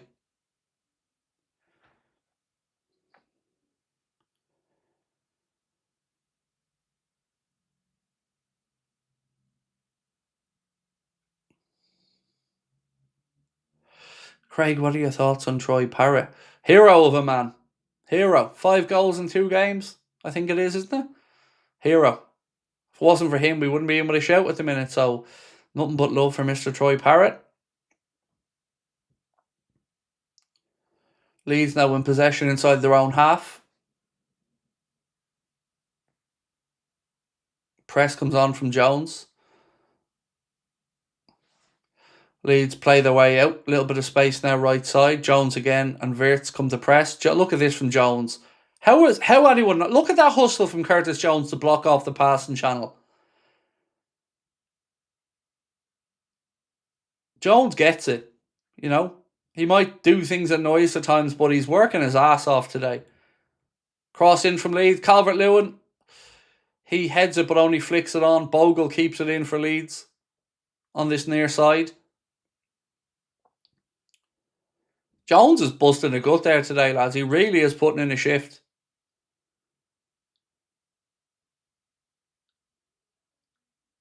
Leeds now moving the ball. Liverpool with everyone back behind the ball. Craig, can we score in the first half for a change? Said Rowdy Yates. Yeah, absolutely, mate. Look, we've created enough attacking areas that we probably should have. Virgil should have opened the scoring with that header. So, you know, it's been an improved performance so far, but scoreboard's still 0-0. So, you know, all this effort, attacking, threat and stuff, it means nothing unless we put the ball in the net. Again, good play by Liverpool to win the ball back. Soboslai now slips it into Gakpo. Gakpo. Enough said. I thought he somehow makes an attacking position worse again by going too wide with it and then floating in an overhit cross. Why didn't he drive that goal? And there's Jones, I think it was, giving away a stupid pass. Allows Leeds to get the ball forward. Canade does well to hook the ball back to Conor Bradley.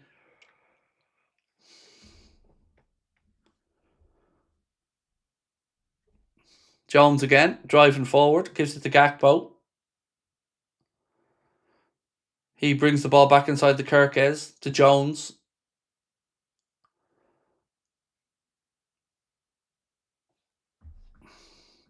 Aaron said, just a reminder, we're having a competitive match with Leeds. Well, to be fair, mate, they did beat Chelsea 3-1 the other day. But look, you're right. Ultimately, you're right.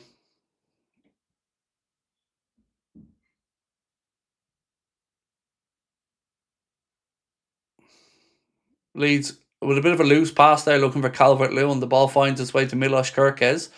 Again, he's got no options. Wirtz now. Back to Virgil. Wirtz. Kerkez. Unlucky. At least he knew where Ekitike wanted that. He just slightly over-egged the cross, but at least he was looking for where Hugo Ekitike wanted that ball there. So credit for Milos Kerkez on that one. At least he's trying to play it into the channel. In between the defender and the 6-yard box. It just overhit, but unlucky. Right idea. Loudman said, with the rumours of Saudi coming in again for Salah, something tells me this was the angle the owners greenlit the contract extension for. Maybe. Certainly, look, it's certainly to get money for a player better than losing a player for nothing at any point. Leeds now on the attack. Great work, Connor Bradley. Great work to get back and save today. Well done, Connor. Leeds corner, but again, could have been a lot worse. Gravenberch loses it in midfield. Leeds attack the space ahead of them. They play it in between Canade and Bradley, but Connor Bradley gets back, puts in a challenge, clears it, and then Canade comes out and makes the block to give Leeds the corner. But well done, Connor Bradley.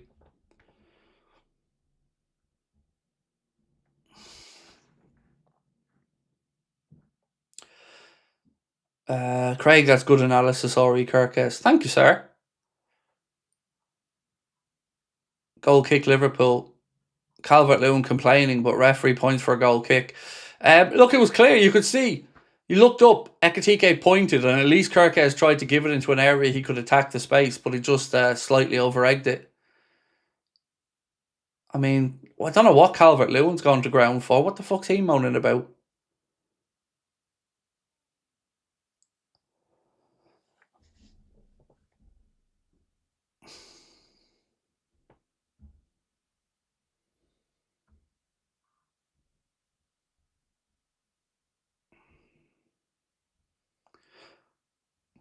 Right, we're back on their way. Van Dijk to Alisson.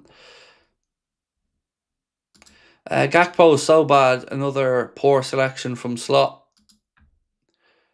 Look, I don't disagree. We ran a poll before the game asking were people annoyed or angry that Gakpo starts, and 70-something% said yes. I think it was 71 maybe. Ekitike now. Not a Liverpool player within 15 yards of him. Fuck's sake. Jones. Kirkes.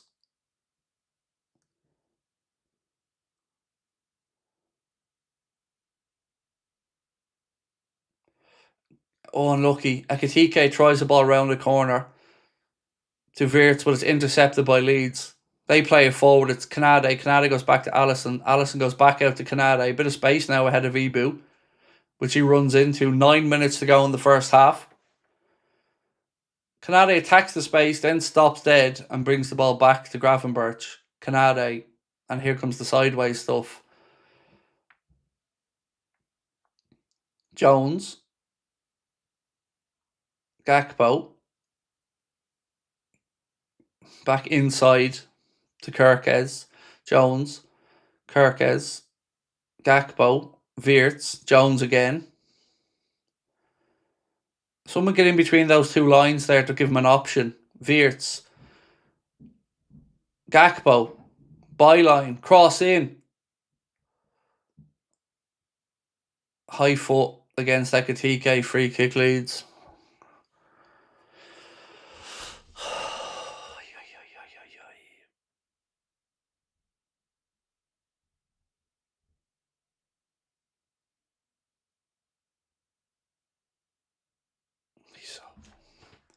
Gakpo's so frustrating. How are we playing at the moment? Better, but wasteful. You know, Leeds started the game quick as we expected. We fought our way back into it. We have created attacking opportunities, but ultimately just wasteful.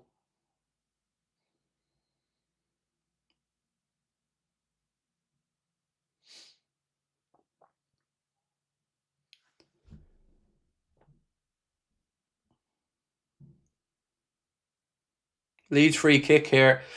Inside the centre circle in the Liverpool half, it's very straight, so you can imagine he'd be looking for a bit of an angle on this to either side of the 6 yard box, header back across the post. And that's exactly what he does. Goes diagonal. And the ball thankfully ricochets through to Alisson Becker.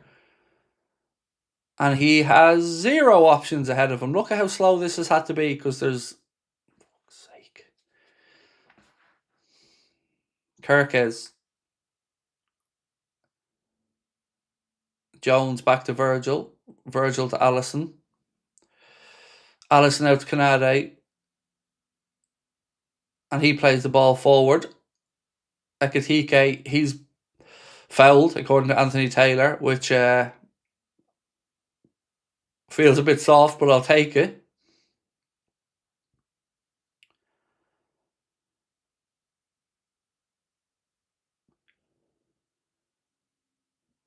Kirkes. Look at the run from Jones. Fuck's sake. Get your head up, boys. Jones, again, busting a gut to get into a space and nobody even looking for him. Leeds now move it out into their left channel. Good challenge, Dominic Szoboszlai. Well done, fella. Wins the ball back. Pings one into the left space here now for Gakpo. Attack the space. Attack the space. Gakpo. Still Gakpo. And he drags it wide. Fuck's sake. I think it took a touch. Liverpool corner. Anybody worth their salt would have been in on goal here. Straight away. Look at this. Knock that 5 yards ahead of you and run straight at the keeper.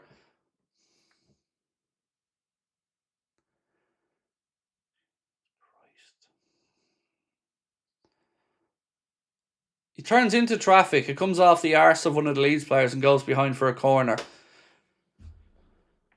Oh my God. The amount of times he wastes attacking space. Wirtz is rubbish. That's absolute bollocks for a start. Corner in. Leeds keeper punches it away. Second ball's cleared by Leeds. Gakpo, another stupidly shit cross. Second ball to Gakpo. Szoboszlai, he fires in a ball, headed away by the Leeds defender, still up in the air. Virgil heads it, drops to Wirtz. He plays it out left side to Dominic Szoboszlai, who keeps it in. Gakpo cuts inside, ball in, again meat and drink for those Leeds centre-backs.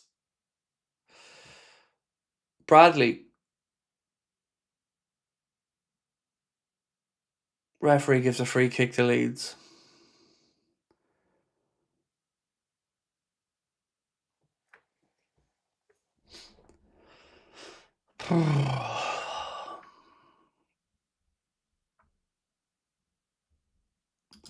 An army of lions led by a sheep sums up Slot at the minute.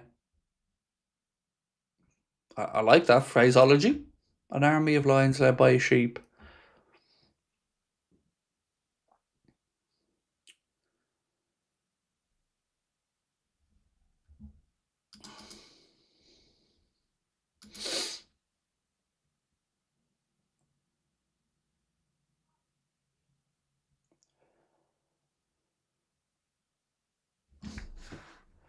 Leeds go long and direct with the free kick.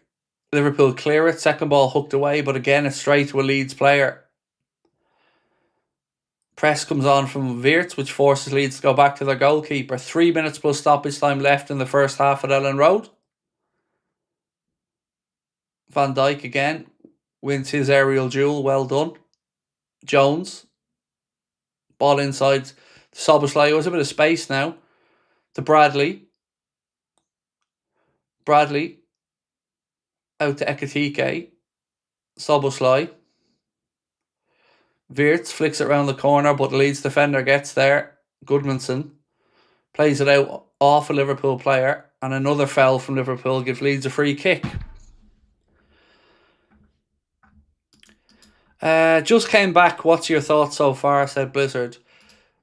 I'm frustrated, but for a different reason today. I'm frustrated because we have got into positions where we should have been able to hurt Leeds. We are winning some of our duels, but again, just the final third, the understanding and the decision making is not great.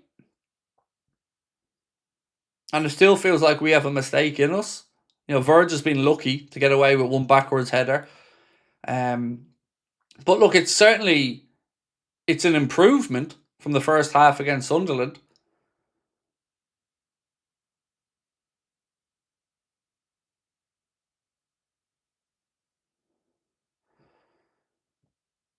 But you can see again, Leeds are going long and direct, just trying to get those flick-ons or those second balls.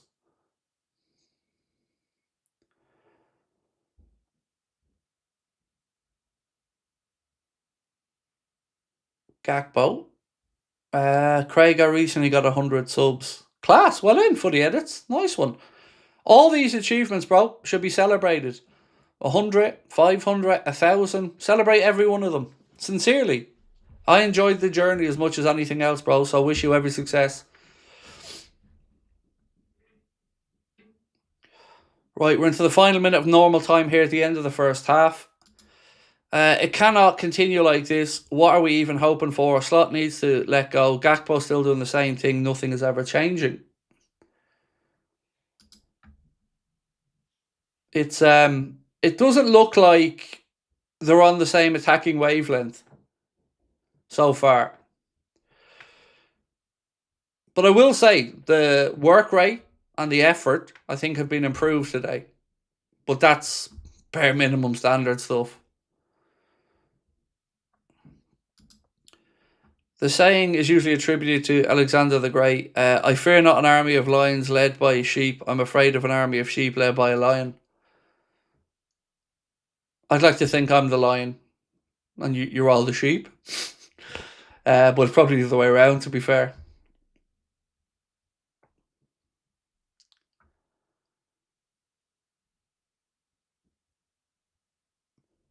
Right, 3 minutes added on. And we're into the first of those. Leeds play the ball up to Calvert-Lewin. Ball goes out for Leeds throw in. Thank you, Jennifer, by the way. I do like that quote. It's a very interesting one, so thank you for introducing me to it, Jennifer. I agree, got to be sharper to convert one of these, said Blizzard. Thank you, my friend.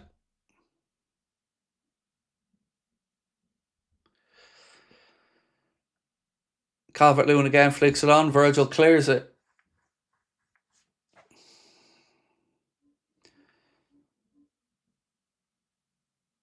Leeds go again direct. Virgil heads it down. Liverpool free kick. Foul on Cody Gakpo. Do you see Liverpool getting out of this bad run?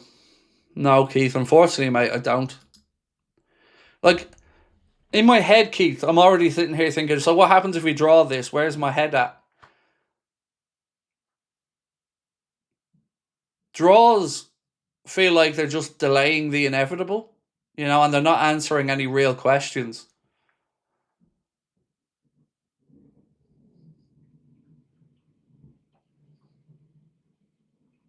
Why don't you start Twitch? We did Twitch for a year, mate, exclusively for a year. But YouTube feels like our home. And yeah, just suits us better, I think.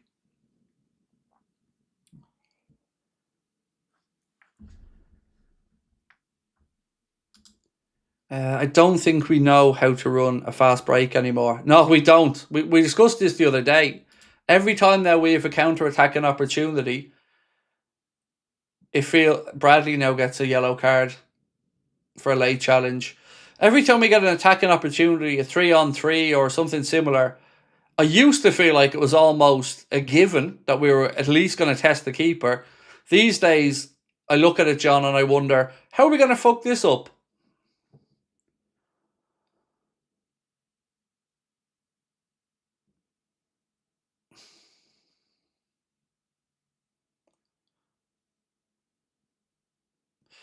You could stream on both. We are going to be streaming on a second platform soon, but it won't be Twitch. Again, it's to do with the new product. We're currently working with the platform on. I should be able to announce that to you soon enough. It'll give you guys the opportunity to basically have a little bit of a flutter. And there is half time, ladies and gentlemen, at Elland Road, and it is Liverpool and Leeds scoreless. Craig, why won't Cody collaborate with Kirkes? If you know football, you know to give it a go. Give and go. Cody's no vision. Agreed. Kirk, like, it must be very dispiriting for Kirkes to make those runs over and over again, round the outside, round the outside, round the outside, to know you're busting a gut for no reason. And then you're going to have to burst your ass to get back and defend when it's inevitably wasted. So I don't know the answer, mate, but I agree entirely with what you've said.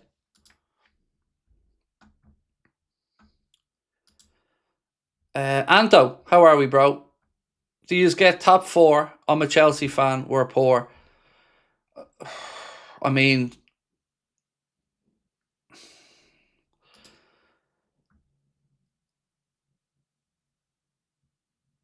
it's not impossible because we're certainly within striking distance. But, I mean, like yourselves this season, Anto, we're entirely inconsistent. I don't know, man. We might just limp in. But none of us want to sit through this season with what we're seeing. Because the team, it's top 4 should be a no-brainer for this group. So truth is, mate, with this manager at the minute, I really don't know. But it should be feasible. How much is the fish? Said, hey Craig, good to see our Northern Irish warrior back on the right side. How have we been tonight? Hope you're doing well. He's been very good, actually, Bradley. Really good since he's come in. Obviously got himself another silly booking, which causes us headaches because now we know our fullback on that side's on a bucket. He's, got to be mindful of every tackle he makes now. So I'm fully do expect to see Joe Gomez brought in for him, which was probably under consideration anyway around the 60-65 minute mark. Other than that, look, it's been better, but still not good enough. Still not good enough. So a quick halftime poll. Let's check this.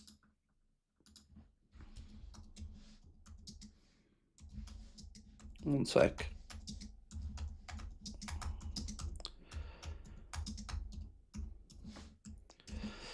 So, quick one. Are you happy with the first half? We'll check back in on that just before the end of half time. VI Joker said, surely the coaching staff must be teaching these players to cross balls in and get your chances. It's just that one touch. There's always an extra touch for VI Jokers, and it winds me up. Get the ball in early. Quicker and earlier. Like Kirk has tried to do for Ekitike. More of that is needed. Not this Cody Gakpo shit of running away from goal. See that chance that he ended up getting the corner from? Why is he running away from goal? Any attacker with half a brain puts that 5 yards in front of him and runs across the front of the defender, knowing that the defender can't touch him. And if he does touch him and brings him down, it's a red card. But Cody takes the ball and drifts wide with it. It's basic bitch stuff. You make that defender make a decision. You either take me out of it, or you have to try and get back at me as I cut across the front of you. But, yeah, I don't know. Frustrating. So here we are again. We've had 65% possession, 8 shots, none on target. None, again. From 8. Now, to be fair, Leeds have had 5 and none on target. Yeah.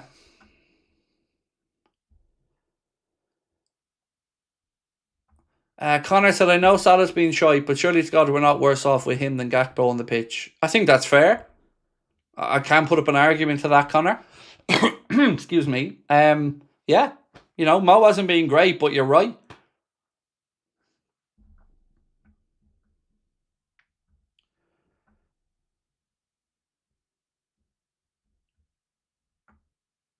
Craig, you need to stop being so defensive over Gakpo. He's absolutely shocking. So, at what point today, mate, or when I gave him the lowest score of any Liverpool player in the last player ratings, JT, am I being defensive of him?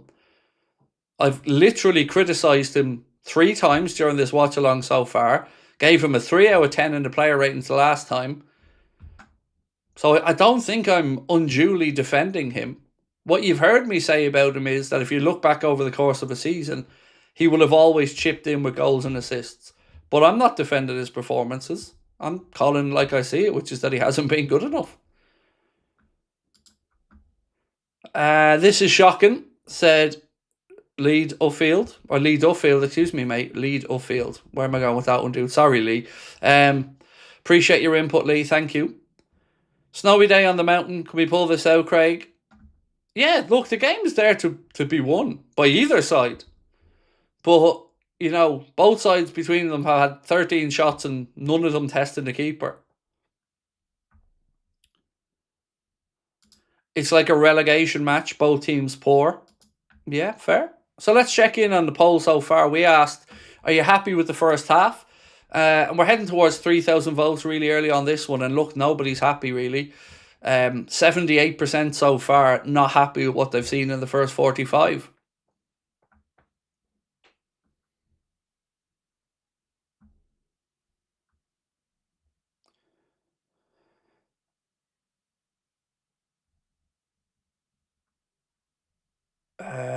William said, all these calling for Akatiki on the left moved there for a few minutes and did 0.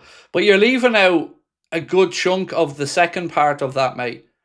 People calling from the left for him to build a relationship with Isak through the middle. So he can't do anything when there's nothing there, when Gakpo, like a lamppost, is standing there for the few minutes. But what I would say is, if you put Ekatike in, you've got one striker feeding another striker who would know exactly where he wants the ball and exactly where he would want it if he was in Isak's position. Hugh Jones, how are we, Hugh? Said bring Ngamoa and Chiesa on, more direct. Again, I agree. Like I said, imagine Rio Ngamoa in that situation that Gakpo was in, where he had a chance to run through towards goal. He won't have taken that wide. He'd have run across the front of the defender and either got himself in on goal or gotten fouled. So I don't disagree. And that one incident alone, I think, sums up a lot of the frustration I and others have had with Gakpo. Mark said, enough is enough. Slot has to go. Thank you for your input, Mark, and thank you for being with us for a member for 13 months. Angels around, always, said, for the love of God, can we give Chiesa a Dutch passport? Maybe then he might get on the pitch for Gakpo.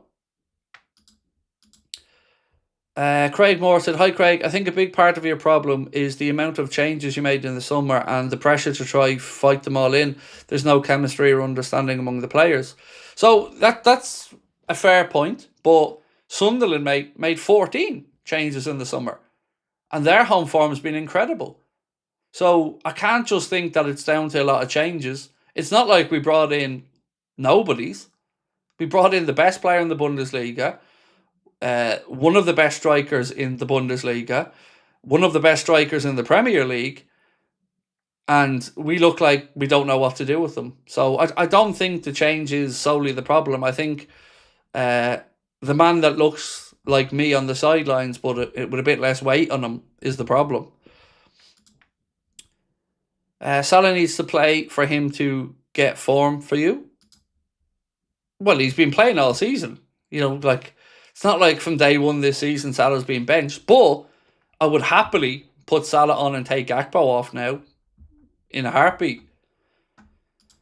Leeds were there for the taking in that first half, and we didn't take our chances. They won't be that bad in the second half. There definitely was opportunities in that first half for us to cause trouble, you're right, but we didn't. I want to see Ekitike tried on the left, said Wes. Why isn't that going up? There we go. Thank you, Wes, for 23 months with us. So would I. Isak through the middle, Ekitike on the left. That would do me nicely. We will see Bradley taken off at about 60, 65 because he's coming back from injury. So that's going to happen. So Gomez will come on there. Let's just wait and see. It will be interesting to see because that comment about Leeds not being as bad in the second half is going to be an interesting one. Let's see which manager does ultimately find a way to make the changes that will tilt the game one way or the other in their favour. Stargirl. When Rio scored his first goal, Chiesa linked with Salah. I've noticed they actually play well together. Cody is playing awful. Put Chiesa on. No problem with that either. Again, Chiesa on, Rio on, Salah on. I don't have a problem with any of those calls at this point. Gakpo, too predictable. Stutter step, stutter, then wing it. Yep. And cut inside. Don't forget to cut inside. Just seeing Klopp on a Trivago advert, sad times. I've been doing loads of them, mate. Loads of Trivago adverts. Liverpool needs a player like Saka who could cross and make better decisions. Joseph said, Craig missed the first half. How are we looking? I would say slightly better, but wasteful. You know, the work rate and effort has been better. Jones has covered every blade of grass. Szoboszlai has covered every blade of grass. But still very, very, very inconsistent in our attacking passages of play.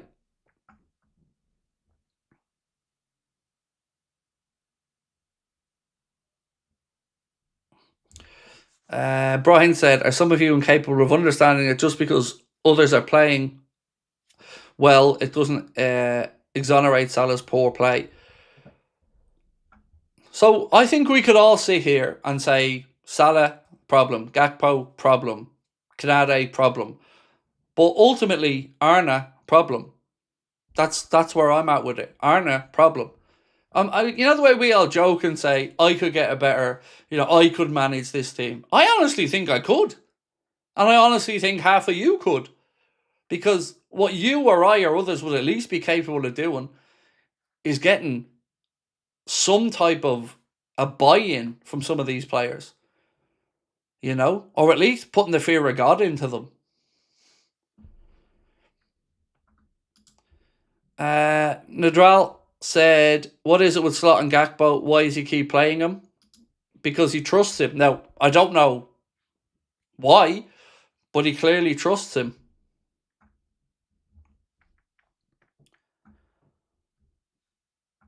And I'm not saying that trust is well earned, but that's all I can think of. It's the only honest answer I can give you, my friend. Right, let's end our poll and we see how we're at. So, with over 4,300 votes, we asked, are you happy with the first half? 77% said no, they aren't happy with the first half. Which I can't argue with. Right, my friends, 31 subscribers away. So if you haven't hit that subscribe button, please do. Don't forget, we're going to have our match reaction coming up, player ratings video, and there'll be a transfer news video late tonight as well. Chiesa to get 10 minutes if he's lucky. Yeah, he always gets garbage time minutes where we're either desperate to try and win the game or salvage something from it. I don't disagree, my friend. Craig Moore said, you brought in superstars for a lot of money. Sunderland didn't. Adding superstars to a squad that already had superstars is going to cause problems. Those players have to fit in somehow. Your squad isn't balanced at all. My point that I was trying to make, Craig, when I previously was talking about Sunderland was that a manager that has that about him would know to get that balance right and would know how to use the players he's brought in, mate. I don't think this is a I'm too good to work hard type of situation from any of these players. I just think it's the manager hasn't got a Scooby-Doo how to get the best out of them. We haven't yet seen a situation with Ekitike and Isak in tandem or Wirtz in the hole behind. So, I would say that plays a big part in it. Look, I can't, with a good conscience, Craig, sit here and say that I'm unhappy that we signed Isak or Wirtz or Ekitike. All I can say to you as a fan is the manager hasn't found a way to make it work. And I can't be angry about signing good quality players. Stephen Spence, if they cover every blade of grass to not lose Leeds, you have an issue. We've got lots of issues, Stephen Spence. Somebody said a Craig on Craig convo. Oh, I have loads of convos with Craig on Craigs where it's just me. My wife will tell you. I'd be fully arguing with myself back and forth at times.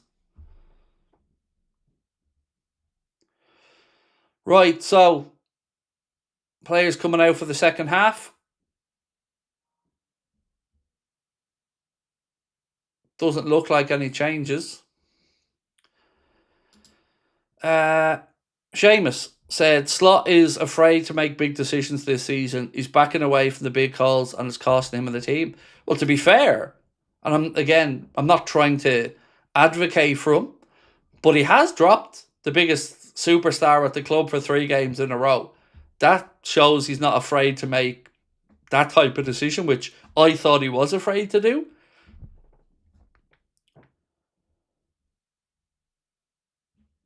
Do I ever win the arguments? No. I'm always bested by myself. Best I can do is hope for a stalemate. And we'll pick it up at a later time. Right, second half about to get underway. So no changes, I think, from either side. Right, second half just about to get underway. Anthony Taylor doing his checks.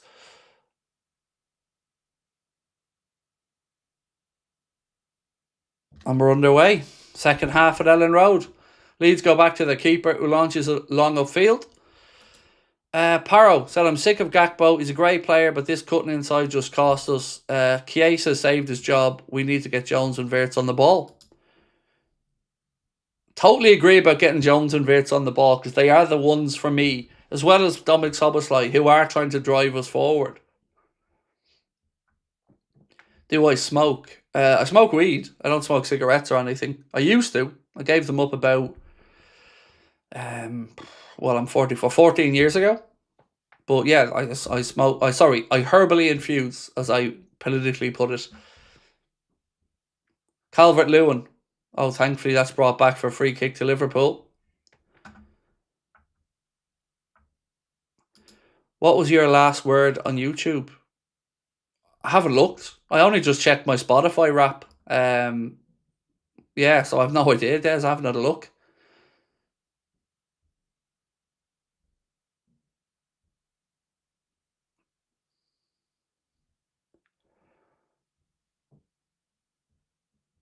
Wirtz plays it around the corner looking for Gakpo. Challenge comes in on him. Wirtz manages to shield it out for a Liverpool throw-in, though. No, it's offside, so it's a free kick to Leeds. Another stupidly lazy offside. Right, we're coming up now to 46, 30, 31, 32. How are they? Sorry, I'm going to pause this for 1 second because the clock's again. I'm 2 seconds ahead, so 1, 2. Right, so 46, 40, 41, 42, 43, 44, 45, 46, 47, 48, 49, 50. Again, that was such a lazy, silly offside. Craig Moore said, you added a world-class number 10 when you already had one. How's that meant to work? And who was the world-class number 10 that we already had? Genuinely. Are we talking about Szoboszlai or... Slot has to do better at what he's got, but you can't argue there's an imbalance there. I'm not trying to argue the imbalance, Craig. I'm not. Oh, hang on. Ekitike, go on, Hugo. Yes, 1-0. Hugo Ekitike gets in. He capitalises on a Leeds mistake and it's 1-0. Hugo Ekitike gets in, son. Go on. 1-0. Come on. Oh. Hugo Ekitike. Oh. Come and join the show. Oh, oh, oh. Go on, Hugo. There we go. There we go.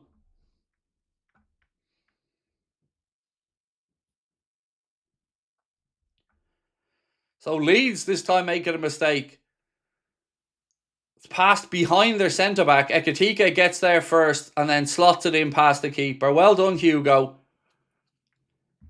Yeah. A misplaced pass by Leeds and Ekitike makes the most of it.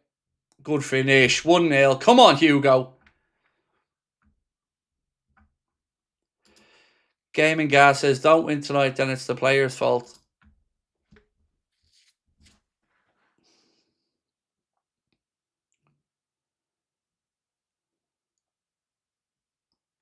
That was a very welcome gift there from Leeds. Now, let's kick on from this. That'll do. 1-0 up, we'll take it.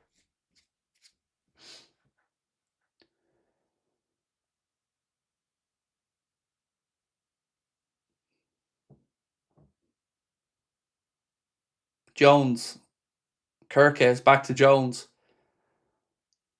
Be interesting to see how we actually respond to this now. Do we keep playing as we have, trying to find a way through, or do we creep back into our shell? Good ball down the line again for Ekitike. He's brought down. No, referee, no.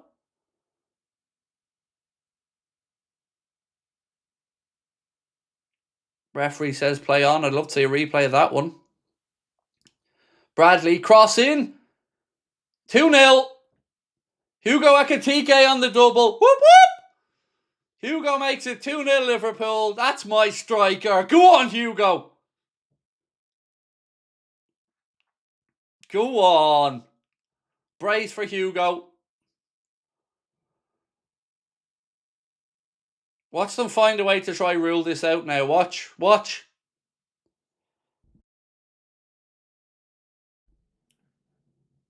So there's two things I want to look at here. I want to look at the potential penalty show.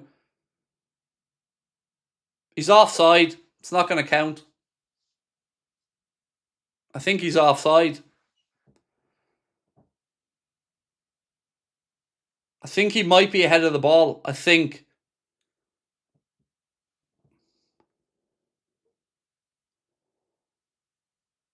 I hope he's behind the ball. It's very close. No problem on the challenge with the goalkeeper. They're both playing for the ball. Well done, Hugo. See what I mean, by the way? By the way, do you see what I mean about that ball? The ball I've been calling for. That early ball across the front of the keeper.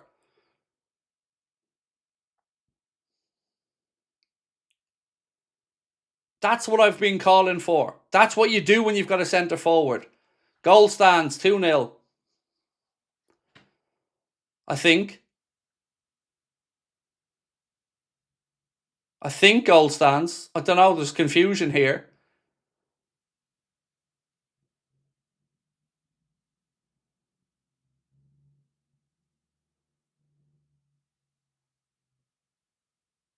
Look, there can't be a foul on the keeper. That's bollocks for a start.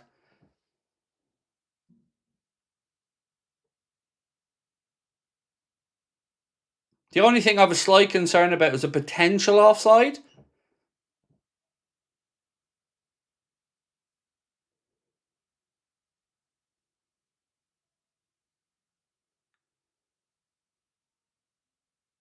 Still waiting.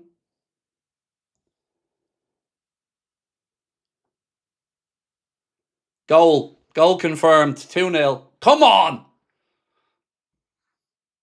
Well done, Hugo. On a hat-trick. Go on, fella. Goal stands 2-0. Come on, Hugo. Yep, just onside as you can see. I tell you what, some of you guys have great eyesight. Fair play to some in the chat. So many in the chat were saying he's on. Fair play. Good eyesight. Come on. There we go. 2-0. Bit of breathing room now. Let's go. By the way, again, like I said, do you see what I mean about that ball across the 6-yard box? That's what a striker needs to feed off.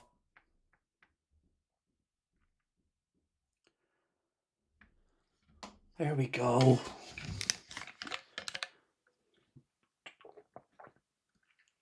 Come on, boys. Let's get us a little Hugo hat-trick here. Throw into Leeds.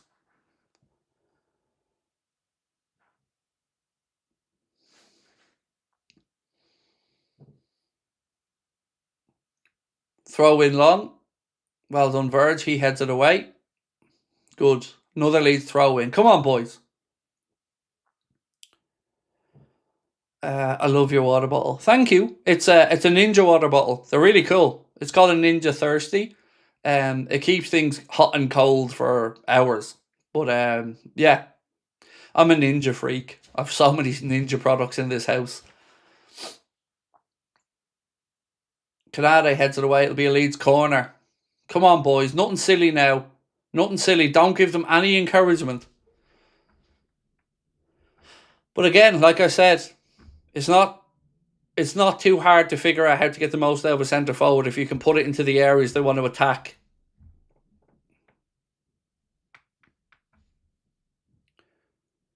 Corner in, cleared away by Liverpool. Kirkes then heads it out to be Leeds throw in. 21 incoming, said Itachi. Look, if we can get this win, it hangs us right back into the mix for the Champions League spots, definitely. Certainly going to buy the manager a bit of breathing room.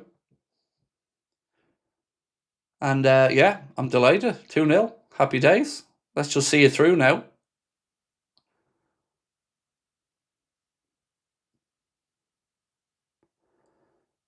Game is going to start to stretch now as Leeds pour forward. There should be space there for us to exploit now. Leeds have to start pushing ahead now and trying to find something.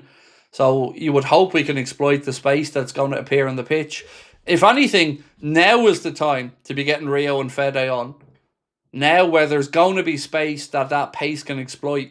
So if I'm Arna, I'm looking at the bench and I'm thinking the likes of Rio, Fede, certainly on. Even Salah you could make an argument for.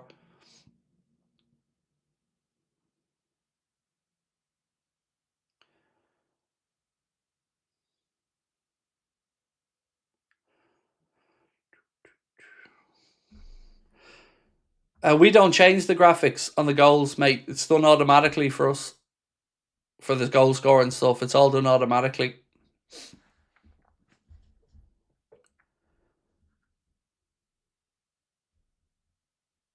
Canade. Back to Allison.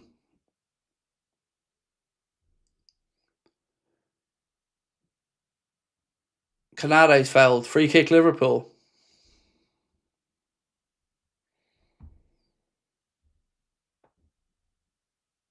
Ball played out to Gakpo, but it bounces over his head, goes out for a throw-in.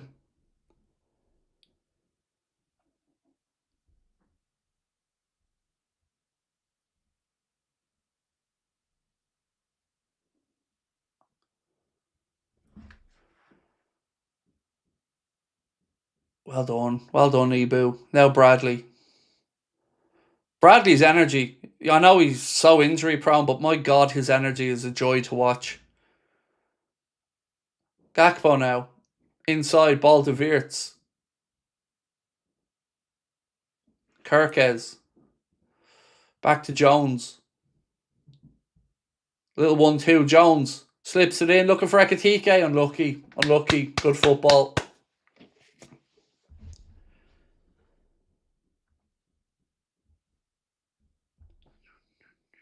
So you can see there now the graphic shows 2 goals for Hugo. Still winging. Is that supposed to be whinging? Are you trying to be funny and you can't spell whinging? So how about go fuck yourself? How about that? And learn to spell before you try to troll. Again, they always prove my point, don't they? The trolls. Always. It's no accident that most of the trolls are dumb as fuck. Victor. You go Ekitike. Oh, oh, oh.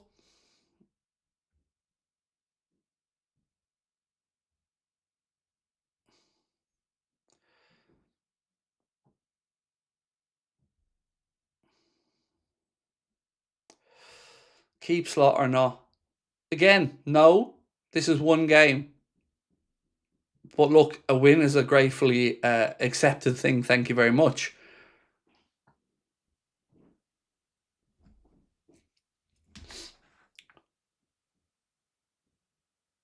So this won't change my opinion. But I said to you, it will mean something if he wins away at Leeds because it's a tough place to go.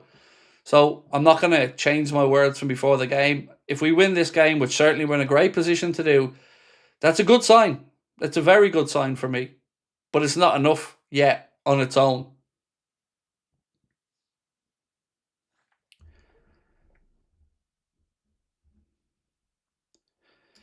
Rich Baldy said, Wirtz, Bradley and Ekitike becoming a great trio. Yeah. And look, energy. Now it's that. Remember I kept saying, look to the future, look to the future. This is what I meant. If you can get the likes of Kirkes, Bradley, Wirtz, all going, charging ahead, it's the energy levels are frighteningly good. So hopefully this has shown the manager that we need to look to the future. We need to build a team around these guys. Bradley, you just hope he can stay fit. Because he's, you can see what he's about. He's just full of energy and aggression, and I love it. Hugo gets what Liverpool is about. He defo does, Julio, definitely. Leeds about to make a triple change here. I think Nonto, Aronson, and I can't remember who the other one is. Right, boys, don't give the man to get encouraged about.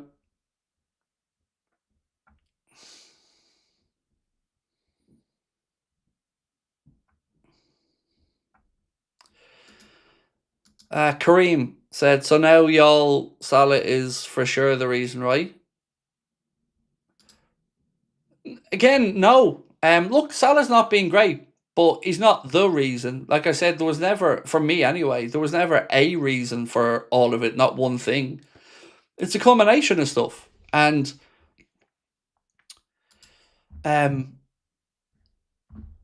I've no problem with a team that's building as long as the manager is looking to the future. But if you're not bringing in the players that you've spent a lot of money for and giving them the chances and continuing to play the likes of Mo and stuff, and still it isn't working, I think you're just screwing yourself then, because you get a bit more understanding if you're trying new things. But what I would say is, to kind of follow on from that point, this is showing that we can live without Salah, I think.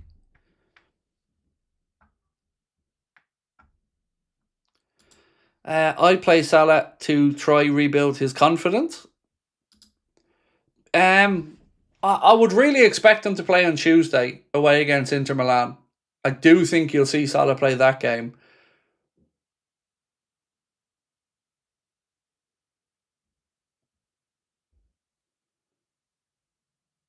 And I'm intrigued to see what changes Arnold does make.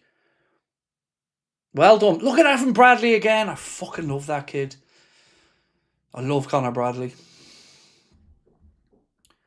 Ekitike cuts inside. Squares it. Bradley's tenacity is so cool.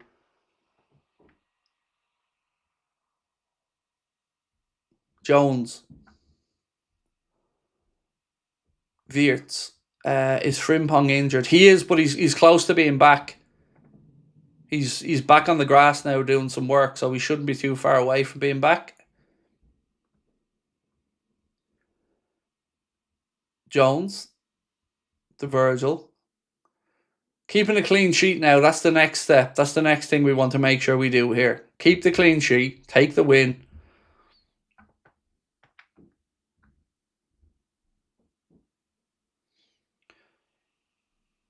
Fark giving a bit of a G-ing up now to the three players he's about to bring in.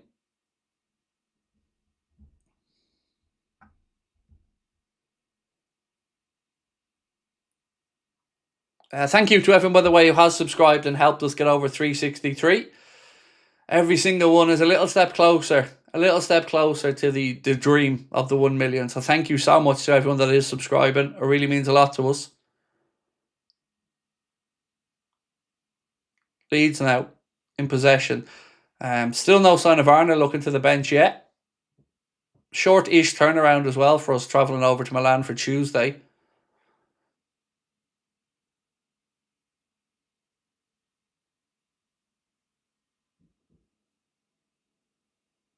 Come on, boys.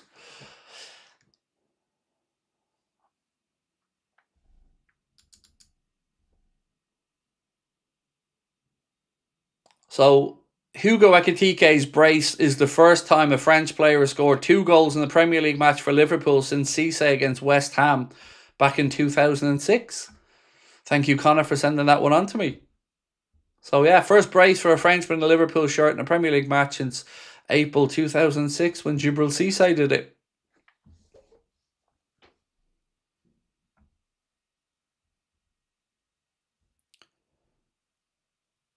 Leeds on the attack now. They move it into the left channel. Cross in. Calvert-Lewin. What a save, Alisson! You big bleeding hero, you! Yes, Ali. Offside flag went up eventually anyway in the second phase, but what a man. So Leeds played the ball in. The Calvert-Lewin. And yes, great spot from the line out. Leeds player was offside. Calvert-Lewin shown again that Everton shite streak in him. Off his shoulder. You missed the ball, bro. You missed the fucking ball. And Alisson made a huge save, but he didn't know he was offside. But again, well done, Ali. Dominic Calvert-Lewin showing that you can never take the blue shite out of a player. We can't be pushing Mo into a confidence spiral. Mate, respectfully, I don't give a shite about Mo's confidence. I care about this team winning, not whether Mohamed Salah is upset or not. Simple as that. It's up to Salah now to take his opportunities when he gets them. We know he's capable of it. We know what a great player he is. But we're not pussyfooting around trying to keep one man happy anymore. Those days are over. Now it's earn your place. Simple as.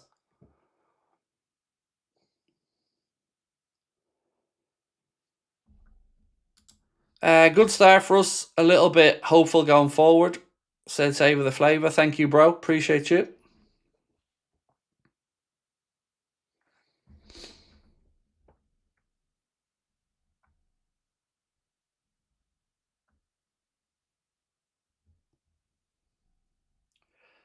.25 to go at Elland Road. Liverpool 2-0 up.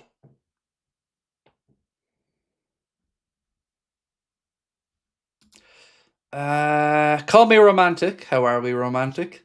But imagine Salah scoring off the bench to close Leeds away. Love this community. Thank you for all you do. Go Reds. Look, I'd love Salah to come on and score. Of course I would.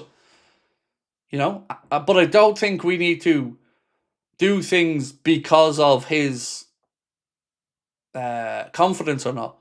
If he can come in and contribute to the team, brilliant. That's what we all want to see.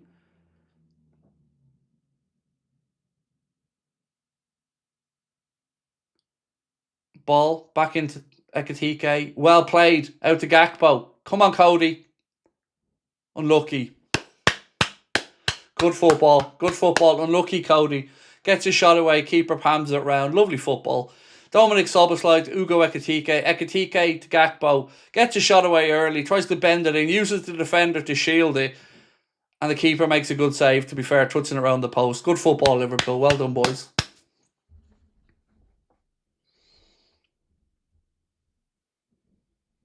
Right, here comes the changes. Connor Bradley for Gomez, which again was very expected with Connor coming back. But what a shift, young man. What a shift for Connor Bradley. Joe comes on for him. Wirtz goes off. Alexis McAllister comes on, obviously saving Florian Wirtz's legs there for Tuesday night against Inter Milan. On comes Alexis.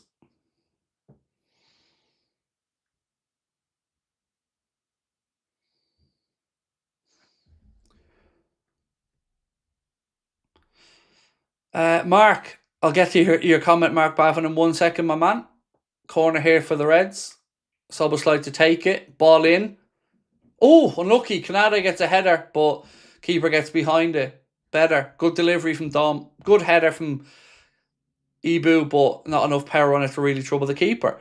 Hey Craig, I need your advice. I'm English and my wife is Ghanaian. If you were in my position, who would you support in the World Cup, as both teams have been drawn in the same group? My home nation. Easy.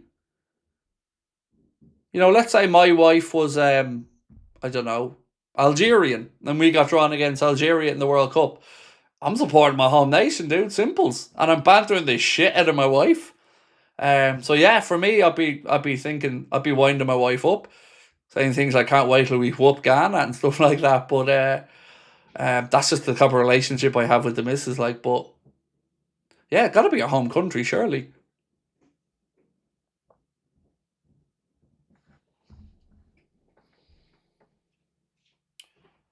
These subs by Slot, what the fuck? Do you not understand the subs? Genuinely, like, those subs make absolute sense to me. As we said, Gomez coming on because Bradley's coming back from injury and was never really going to be able to. Sorry, Canada's gone sliding in. Nanto thinks it should be a penalty. I haven't seen a replay of it yet, and I need to see it.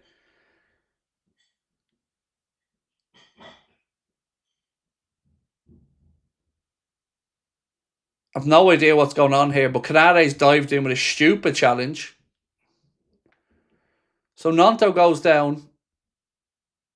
I can't actually see if he gets the ball or not. Genuinely, have a look at this angle.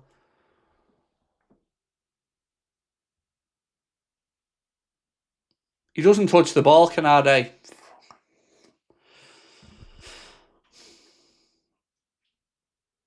Oh, lads, he doesn't touch the ball. That's a pen in my eyes. To me, that's a pen, lads. I'm going to be honest. I think that's a pen.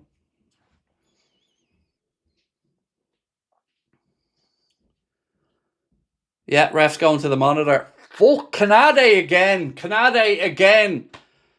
An absolutely fucking needless challenge. A needless challenge. He'll take off Ekatike instead of Gakpo. Well, Canada is just most likely...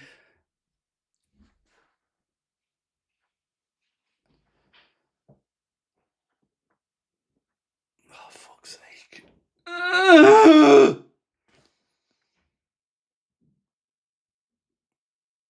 There's contact on Nanto's right leg for certain. There's contact on his right leg.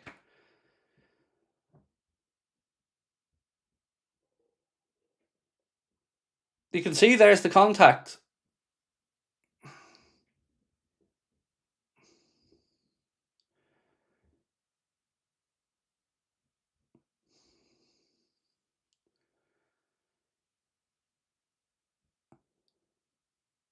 Penalty given. And it's the right decision. Lads, it's the right decision. Canada again. Every fucking game this liability screws us. He doesn't need to go to ground at all. That's the sad part. There's absolutely zero need for him to go to ground there. There is contact. You can see, like, lads, there's contact. Come on. The contact's there. You can see it. Let's not lie. The contact's very clearly there. On Nanto's right leg from Canada. Just stupidity. Come on, Allison. It's Calvert-Lewin. He's bound to shit the bed. Come on, Ali. Come on, Ali. 2-1.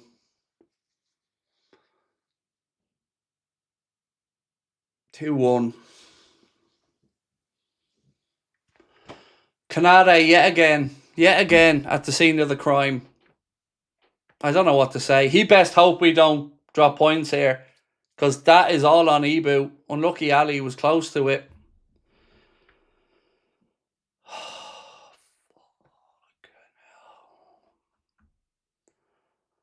Look, I've no complaints about the penalty, except for Canada's brain dead. Apart from that, I think it's the right decision. I've no complaints about the award of the penalty. Canade, what's he at? Now Leeds are on the attack again. Ball in. And it's a goal kick, thankfully. It's going to be wave after wave of attack now. All because Canade goes to ground needlessly.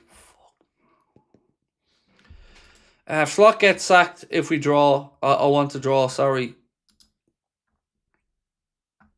It is a penalty. Look, why would... Everyone's entitled to their own view of it. But to me, it's a penalty. It's a penalty because Canade goes to the ground, doesn't touch the ball, and there's 100% contact with Nanto. I've no qualms about the penalty being given as a Liverpool fan. Because if it's the other way around, I'd absolutely want the penalty. But here's the really interesting thing. Whatever you think, whether you agree or disagree on it being a penalty, why did he go to ground? He could stand there and put the block in if he's trying to block the cross. There's no need for him to go to ground. When he goes to ground, at the very least there, he's given the ref a decision to make.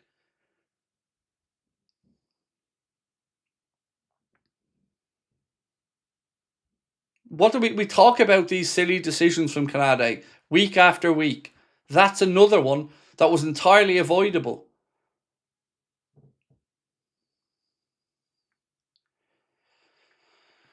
Right, boys, come on. 16 to go.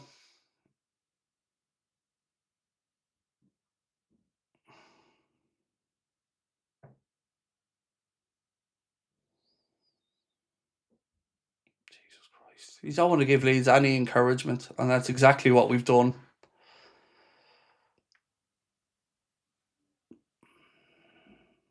Nanto.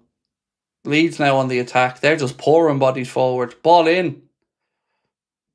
2-all. It's 2-all. It's 2-all. It's 2-all. It's 2-all. It's 2-all. Canade's a fucking clown. It's 2-all. We've thrown away a 2-goal lead in 5 minutes. It's 2-all because Canade can't not do stupid things. Oh my God.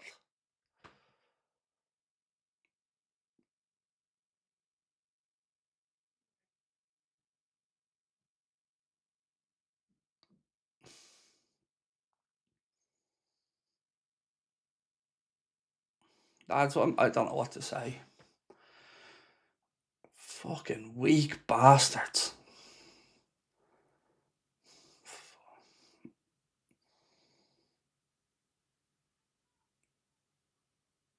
It's just so easy.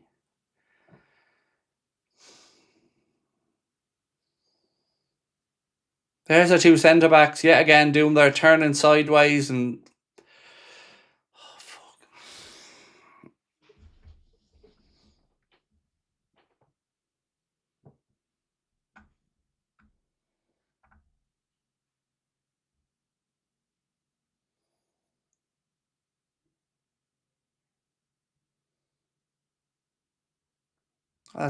I'm speechless.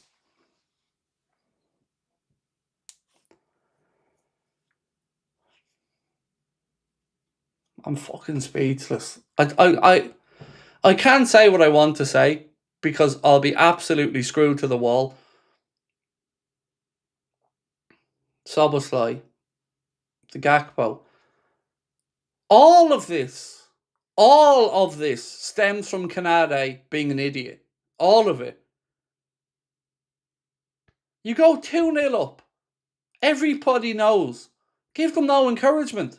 Give them nothing. And this absolute Omadon, once again, fucks it up for everyone. Gives Leeds the encouragement of the penalty. They score, and of course it's going to be wave after wave. But it's the first wave yet again. And we concede. Weak. Canade needs to go. Horrible season, said Curtis Jones. Or Curtis Jones VR. Why did we start sitting back at 2-0? We dropped right back into a 4-4-2. Look, let's make this pretty straightforward. Leeds had nothing until Canade gives them the penalty. They had nothing. They were going to pour forward and we were going to start picking them off. But Canade, he's the reason this game's 2-2. Oh, Virgil, unlucky. Save from the Leeds keeper. Cross in. They've headed it away. Nearly 3-2 Liverpool. Fuck. Good save from the Leeds keeper.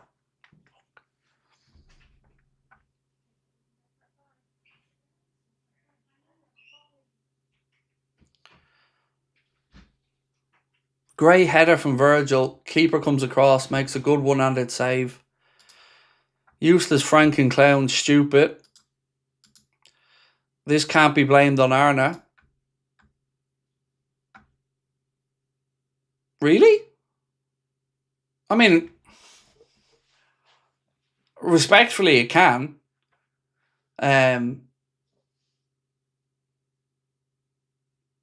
Because again, the weakness shines through. And, you know, I do get what you mean. But ultimately, look, the weakness of the mentality of the team to concede that second so quickly does stem from where we've been and where we've been struggling. The mistakes are an individual thing, yes. But how many mistakes does Canade have to make week after week before the manager realises he is a liability that's going to fucking cost him and has cost us again?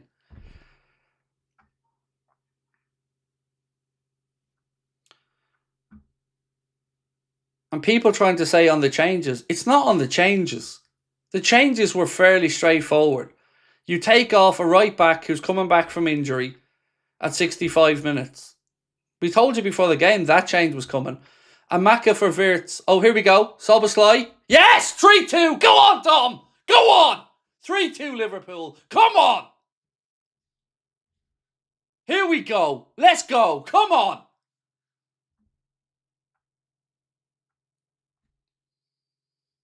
Yes, Dom. Yes. Great response, boys. Well in.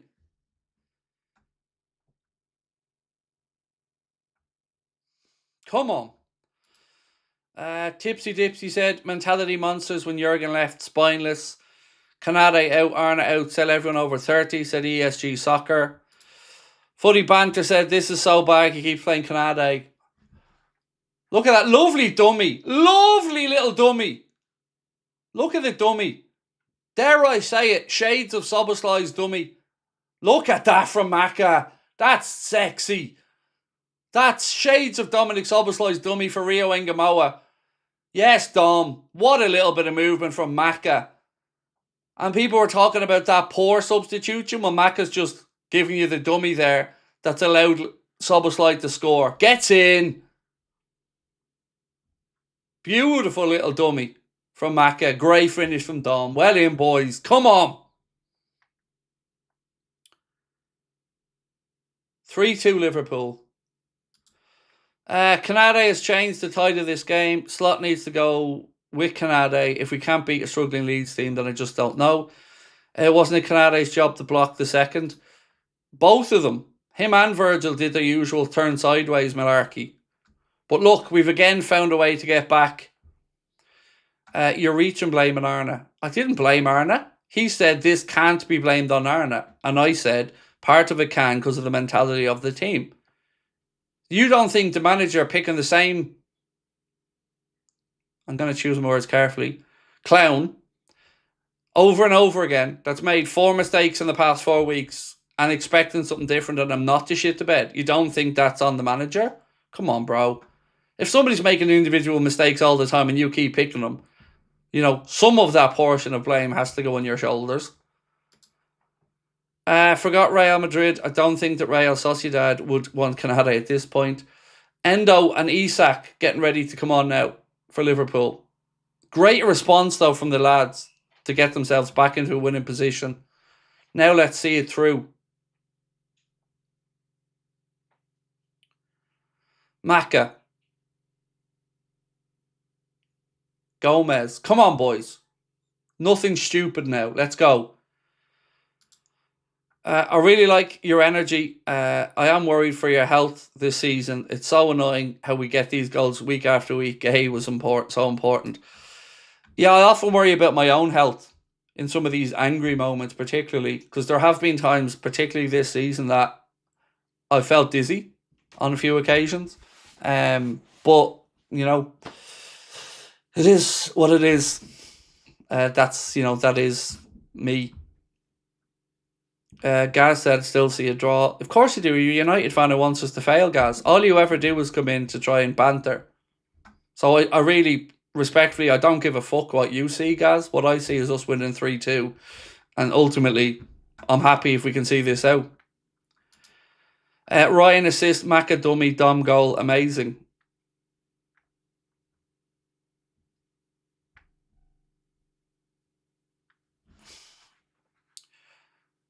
Right, come on, boys. Who were the changes, by the way? Sorry, I'd looked up and I'd just seen the boys on. Who came off?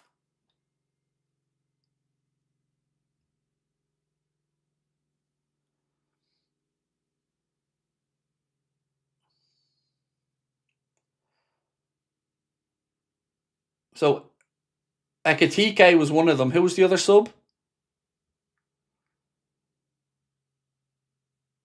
Ekatike and Gakpo, thank you. Cool. Ekatike and Gakpo off. Interesting that no Salah, yeah. I've seen somebody in the chat say still no Salah. It is interesting, to be fair, yeah. Right, 6 to go. Do we buy Kwanzaa back and get MG in January? I think longer term we probably do buy Kwanzaa back. I don't think that buyback clause becomes active yet.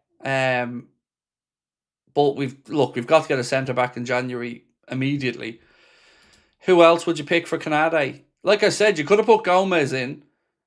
And as somebody else said, you could have put Gomez in at right centre back and put Calvin Ramsey on the bench to come on for Bradley when he needs to come off at 65. Because that was expected that he was going to come off because he's just coming back from injury. But ultimately, you just pick anybody who doesn't do something stupid.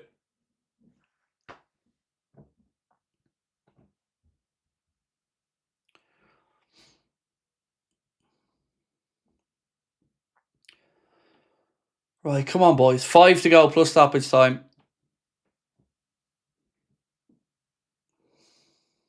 Come on, boys. Done it the hard way again. Let's not give it up.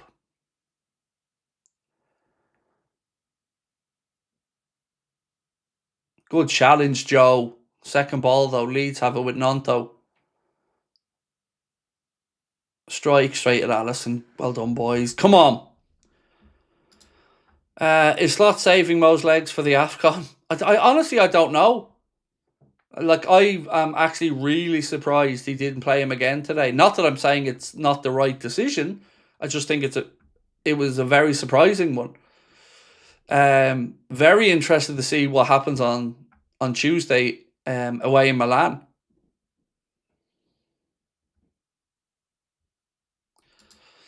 Good to finally see some effing mentality, said Trek Spell Boston. 4 minutes plus stoppage time to go.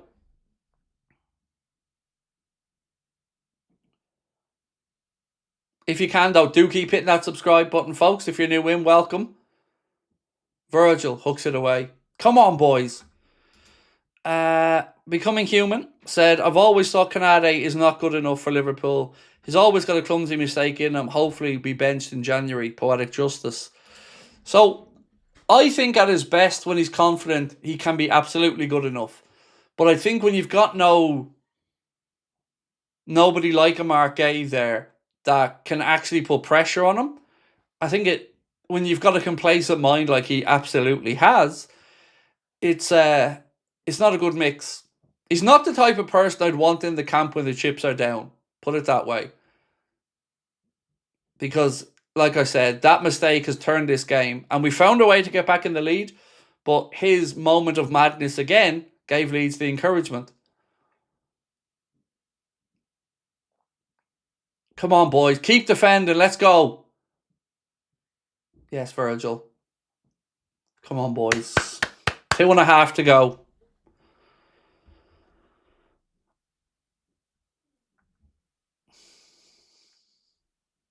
So, I've said this a couple of times and I'll say it again. That new contract offer should be ripped off the table for Canade. He doesn't deserve a contract at this point. He deserves to be shown the exit door.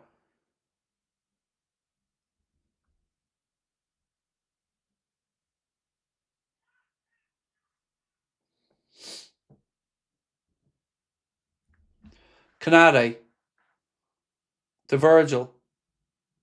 2 minutes plus stoppage time to go. Liverpool led by 2-0. Were pegged back 2-2 very quickly and showed great balls to go up the other end, find a way and get that third goal. Hugely impressive bit of work from McAllister for the dummy as well. And a lovely finish from Dominic Szoboszlai.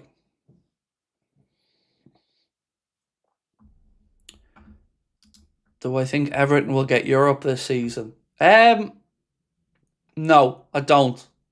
But I do think they'll be a top half finisher. Free kick here to Liverpool. Yellow card to the Leeds player. And this should eat up a little bit of time on the clock as well. Did Fede curse Slot's family tree or something? I don't know. You know, we may never know the answer to why he's not playing him, like I've said. But, yeah. Again, good work. Szoboszlai takes one there. He's absolutely cleaned out off the ball. Definitely correct decision. Strike gets the yellow. And Liverpool have a free kick inside the Leeds United half. 40 seconds of normal time to go.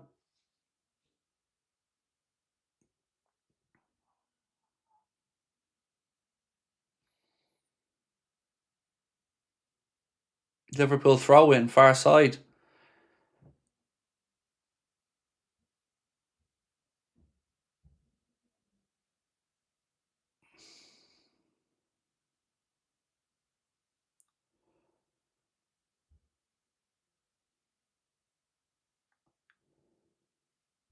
Another throw in, inching up the pitch, eating down the clock. It's not 3-3 gobshite. It was the wrong end of the pitch. God, if you're going to throw it, at least try and get your timing right. 9 minutes. 9 minutes added on. 9. Fuck.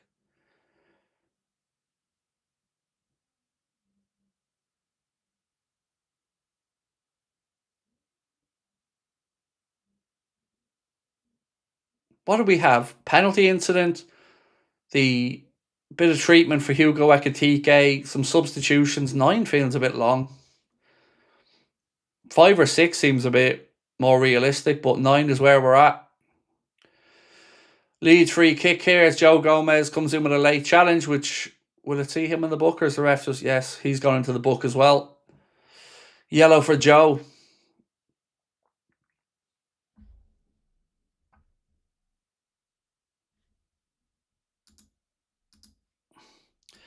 Owen said Canale must be sold in January. He does not want to be here and is being our worst player. Again, I won't sign the damn contract that's in front of him, which makes it even more galling to me, mate. Crossed in, headed away by Jones. Second ball back in. Oh, Canade does well that time, to be fair to him. Just about gets a challenge in and gets away from Calvert-Lewin. Credit where it's due on that one. Ball back in. Ball flicked on. Yeah, he just about gets a touch in it, which takes it away from Calvert-Lewin.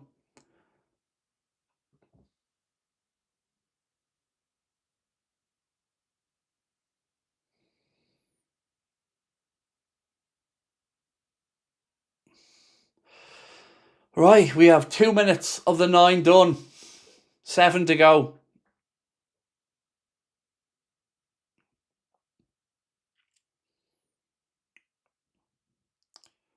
Szoboszlai now.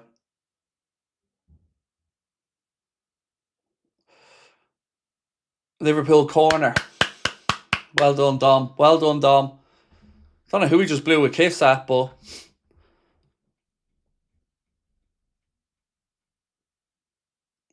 the fake scores all do get a perma ban, lads. Don't worry. Every single one of them gets banned permanently.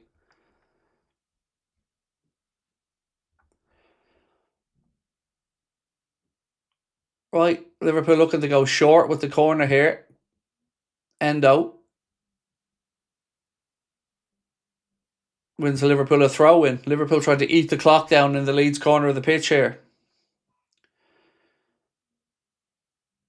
Another Leeds substitution coming up. Bogle coming off.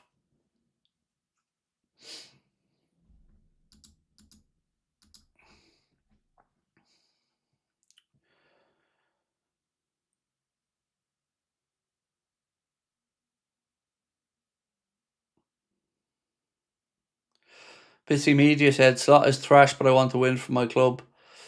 Same. And I still don't believe in the manager, mate. But look, I'm going to credit the players for the balls to come back into this match. Oh, there's Kanate jumping past the ball again. Is there any time that this... I don't even want to say anything else. I'm not saying anything else about Kanate.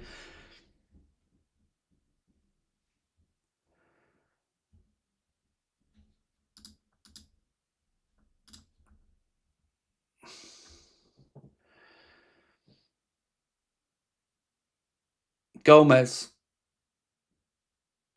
Loose touch there from Maka. And so he's throwing on the halfway line. 4 minutes of the 9 played.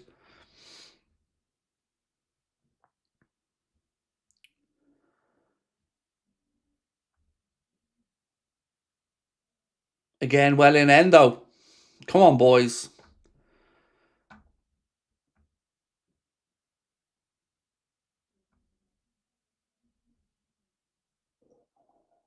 Thank you, Shane, for the super sticker. Well done, Joe. Leeds corner.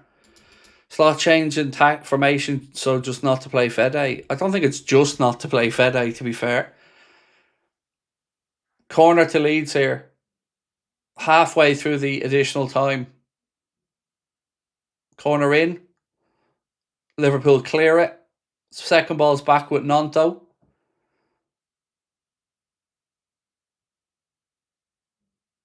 He puts it across, it's blocked. It'll be another Leeds corner. Will I take Arsenal and Capier over Kanade? Absolutely, Thomas, yes.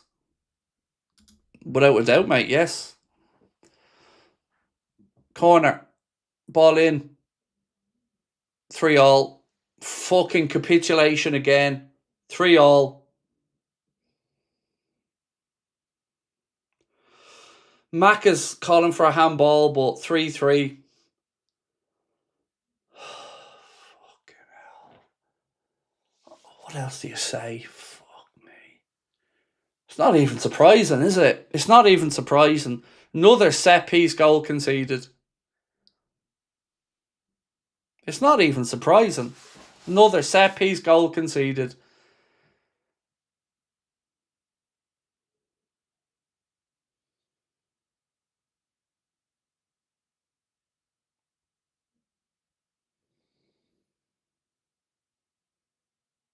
There is a check going on, but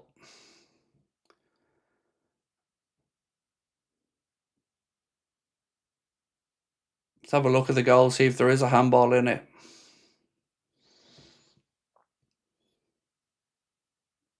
I don't see it. I mean, if the handball comes from Gravenberch, by the way, so it's definitely a goal.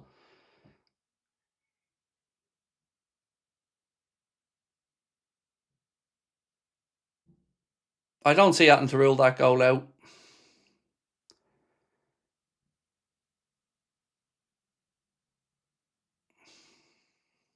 I don't see anything to rule that out, lads. I actually thought it hit the hand of Gravenberch.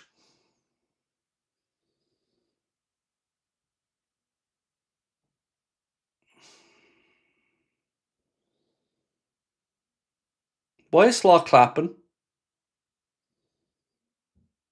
Why the fuck is Slot clapping? 3-3, goal stands, 2 minutes of stoppage time left.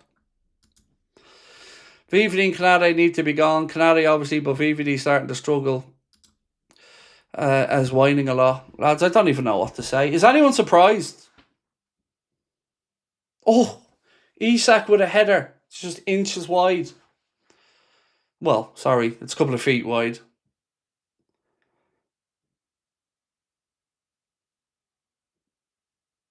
Lads, we're becoming a laughing stock.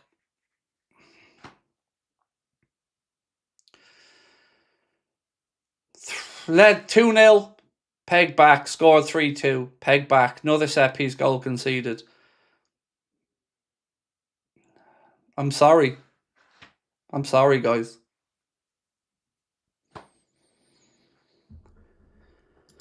Feel kind of bad for Arna, but something has to change. I don't feel in the slightest bit bad for him, mate. I don't feel in the slightest bit bad for him because the weakness from set pieces and the weak mentality is on the manager, as well as the players, of course. They're not absolved of responsibility here. But it's a symptom of a greater problem.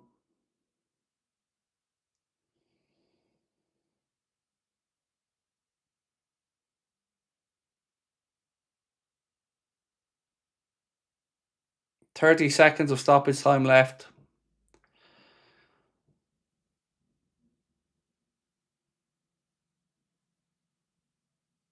Throw into Leeds deep inside our half. I'm sure they're going to go long with this.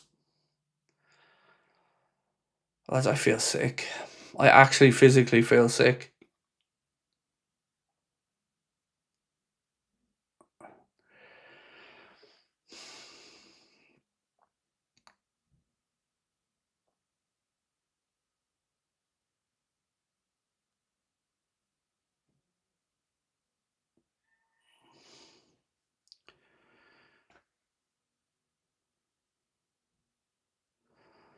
Leeds are just moving the ball around now. Not even trying to attack from the throw-in they had. None, though. Who's better currently, Man United or Liverpool?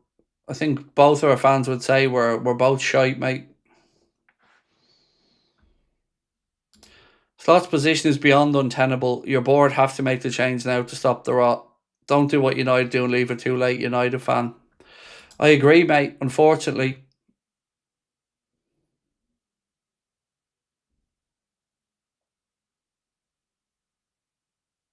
Goal kick Liverpool, but we've had 100 minutes now.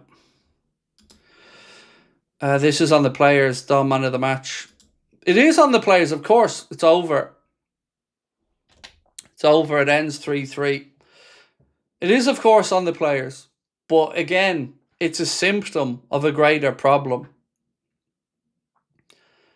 3-3, and we don't have the balls to see it out twice. I think what that gentleman said, that the manager's position is untenable, is probably the kindest and most honest way to talk about it. Ben Keogh said fire him now.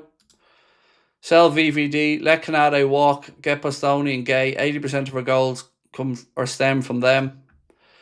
It's over, as I said. It is 3-3. Liverpool go 2-0 up with a brace from Hugo, peg back. Liverpool go 3-2 up, peg back. Arna has to go. Some of these failing players have to go. The mentality at a club is in the gutter at the minute, folks. Credit to Leeds for showing the balls and the fight to come back into the game, but there shouldn't have been a game to come back into. Canade's a liability that costs us over and over and over and over again. Our set-piece defending is appalling. It's mid-championship level at best. And again, I'm going to talk about it coming down to coaching. Another set-piece goal conceded. Arna needs to be sacked. It's beyond the joke, said Alex. Look, appreciate you all being with us, but it's another heartbreaking, miserable evening. We'll see you for the match reaction in 60 seconds' time. Don't forget, if you'd like to submit your player ratings, make sure you join the Anfield Agenda WhatsApp. Scan that QR code. I'm actually feeling like I'm going to vomit or cry. That's genuinely how sad and hurtful I feel right now. Slot is a passionless, clueless, high-ego loser, said Philip. New here, I reckon Slot isn't up to the job, sadly, said Lawrence. Thank you all. Does he need to be sacked? Yes. Look, thank you all for your support. If you can, hit that subscribe button for me before you head off. We'll see you in 60 seconds for the match reaction.